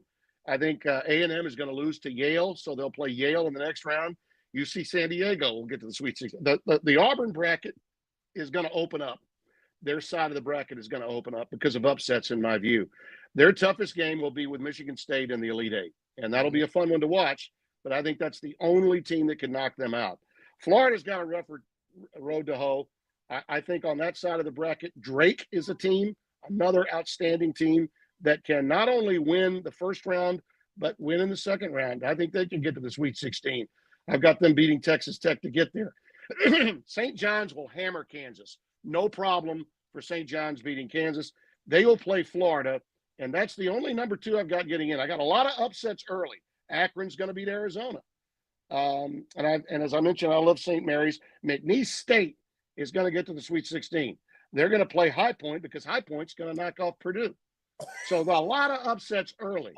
Remember, when you're doing your brackets, if you miss on some of these, it's no big deal because those teams, after they get their one shining moment, which comes in the second round of the Sweet 16, they're fine with that. They come home feeling like national champions, and it opens it up for the 1s and the 2s.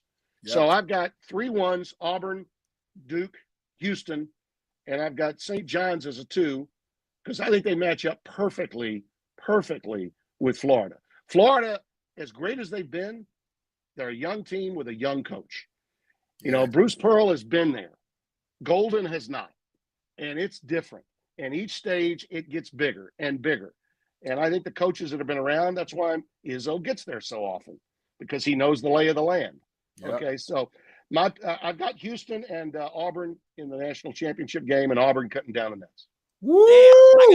Tim, I got Houston winning it, and just because of the money that's going to pay out for me with the odds, I got Houston going all the way. So it's funny. We got the same final. I got Florida, Houston, but yeah. Hey, Tim, I can't thank you enough, man, for joining us. Thank you so much. Happy to do it. Trey Savills throughout this thing and call some great ones, man. I appreciate you as always, and we'll see you soon. I'm glad we got this thing together. This was yeah. By the way, I work at Fox Sports too. I'm a social media producer on the studio show side. So technically speaking, we are co-workers. So he don't know you. He don't know you, though. We are colleagues. He don't know you at all. Yeah, he don't know you at all, though, Smitty.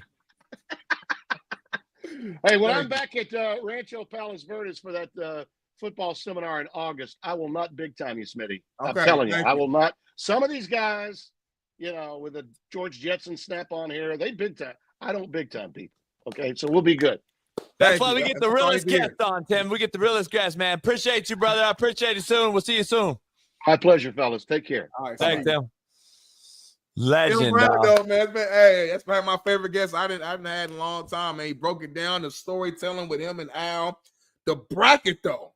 He has a lot of upsets on his bracket, JB. We might have to make some quick changes real quick before it's too late. We got like 5 minutes. Too late. Or a real show. But he don't know you at all. That was my whole point of this whole thing. No, it's all good. Fox Sports is a big company, homie. Hey, I like how he called out some guys though. Like, man, some guys are going to big time you, Smitty. Yeah. I was like, is he gonna say a name? Is he gonna? Because I know some of them names too. Is he gonna say a name? Real quick, shout out to Red Bull. It gives you wings. Oh, pause. PAUSE. Stop sign. Don't Why? ever do that again. Okay? Don't ever do that again. That was you shouldn't even have to say it. You shouldn't think anything. That was horrible, homie. We got something to listen, it's been a hell of a show. And listen, it's only right if we close it out with a big bang and a big time just message from, this popular person that's in the social lifestyle entertainment space.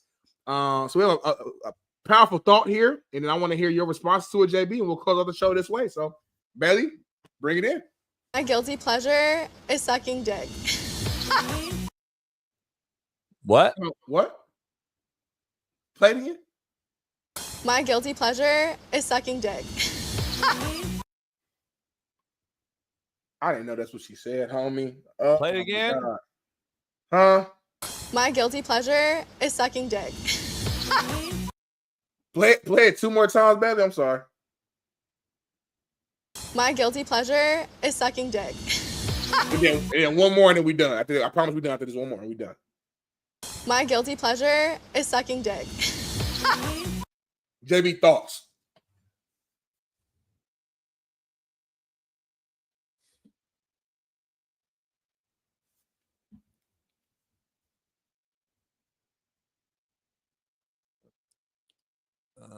So IG is what? At. Oh shit, Bailey, we're still on the show. So she's My boy said she follow me on IG. I don't know. She is a contestant on the show Temptation Island, which is a new. It's a show that's been out, but I guess it's a new season that's on Netflix. Her name is Alex. She's 26, and she just telling you what she's passionate behind and what she loves to do, what brings her happiness and joy behind her life, and just a sense of just peace. Everyone has their own thing. You smoke cigars and drink. I work out and eat, go out to eat. Cat. Yeah. You would go out and eat cat? I eat cat at home. You think her cat stinks? Yeah. Really? The way she laying down, I don't trust it. I've been really spot on my judging cat. Yeah. In my history of my life. Yeah. She smells good. Really? Yeah. Okay. I trust you. I could judge cat like this. I could judge it. That's why the coach probably said, "Hey, there's a smell going on in the office, and you have to address that." And that's probably why. Because if you got a smelly cat, and then you got around a lot of boys, that's how do you address that, Smitty? You know what I mean? If you're the coach and you got a woman with smelly cat and walking around a lot of boys, how do you address that? See, that's the problem. We can't even address it as a man because then you guess what? You get canceled because you said, "Hey, listen, you got badussy. No offense to you, but your aroma is permeating throughout your jeans, your slacks, your shorts at practice, and it's coming out, and it's in the office space, and it's in the locker space, and it's in the team meeting room space." So I'm just bringing it full circle from the beginning of the show until we wrap up the show, how we do this in a full circle type of situation. That is back to one of the allegations, as I've talked about your appearance, your smell, and your buy-in. And so, homie, if Coach Taylor told a female employee that he didn't like the way she smells, homie, or opposite, you smell tasty. Either way, your boy tripping. Slice and dice it how you want to do it. You don't do that in the workplace, homie. Is he tripping? Or should she be there in the first place? and he shouldn't have to trip, homie. He took the job. He knew who was going to be there. Wait, so we'll wrap this up. 3-9, 2 years in a row. We got a hard out here. We got a hard out. We got a hard out. Homie. Monica, shout out to Monica, who coaches, who's a mother of a great young man who's playing college football. Read that. Shout out to Monica Evers, man. I had an employee with that one time. Tough combo. So see, so what happens is in this space when you're a football coach coaching men, you get the female that's your homegirl, and you say, "Hey, can you go talk to the girl who said she likes to suck dick?" Right. And let her know that she smells horrifically. Mm-hmm. And then Monica goes over and tells the girl, "Hey, girl, you got to do either A, wash better with Smitty's rags system." Mm-hmm. Yeah, and soap. In the shower, get your rag and soap, because you can't too much because you'll burn it. And when you touch the labia, and then you rub too much on the outside of the labia and the clit, you can't do too much rubbing. How you got a clean cat? That's how you get like pH imbalances and stuff like that. And so you get UTIs and shit. So then you a bad boy.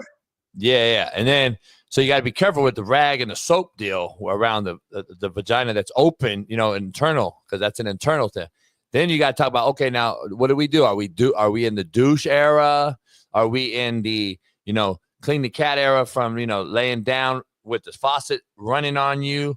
Because that's how a lot of girls come, because a lot of men can't make them come. So like, there's a lot to this. And I am writing a self-help book. If anyone wants to know, anyone wants to talk about it, because I'm a man that I'm going to go into a female space. And then I want to be able to jump in and infiltrate your guys' spaces. And because you guys are infiltrating ours. So I want to make sure that it's equal, because it's equal, right? Equal opportunities. And do you feel threatened, JB, by the women taking over your jobs? You feel threatened? No, not at all. I just think they're not taking over the job. They're infiltrating. So I want to go over there to their space, and I want to talk about, how to clean cat. I think I have the right.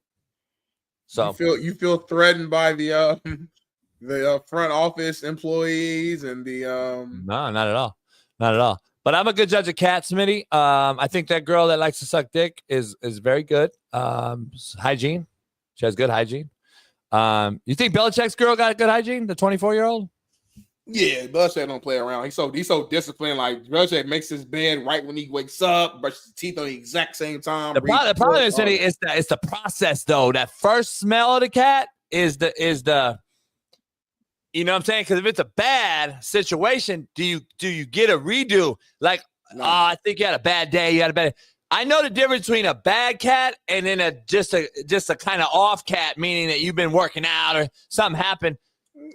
But if it's the first time, she should be super clean that day. Like it's your first time being with a brother. You should be like, why even risk that? You should have had no semi-dirty, semi-salty cat. It should be super clean. So yeah, I don't know about. I ain't messing around. You think Mina's cat's right? Hey, stop. She's a married woman and she has kids, and I'm not disrespecting that woman. Stop it. Hey, we're gonna close the show out on that note. Do not cut that, Paris. Appreciate all y'all, man. Shout out to Mike Bundy, man. Mesquite with the $10 donation. I got a Fox meeting I gotta hop into here in the Zoom. Take me a shower, brush my teeth, give me a smoothie. We got a meeting real quick. We got to end the show. We got a 5-minute meeting. We do. We actually do. Yes, hurry up right now. We got a 5-minute meeting. Then I gotta go to my Fox meeting 9:45, and then I gotta go get the shower. Then I gotta go avocado toast and a smoothie. So appreciate y'all. Hey, shout out to Tim Brando. He just reposted on Twitter. A lot of fun visiting with you guys. Thoroughly enjoyed it. Shout out to TB, man. We'll have him back in again in a couple weeks. And y'all, I will be gone till Tuesday, so I'll see y'all next week. Enjoy the show tomorrow, and I love y'all. Peace.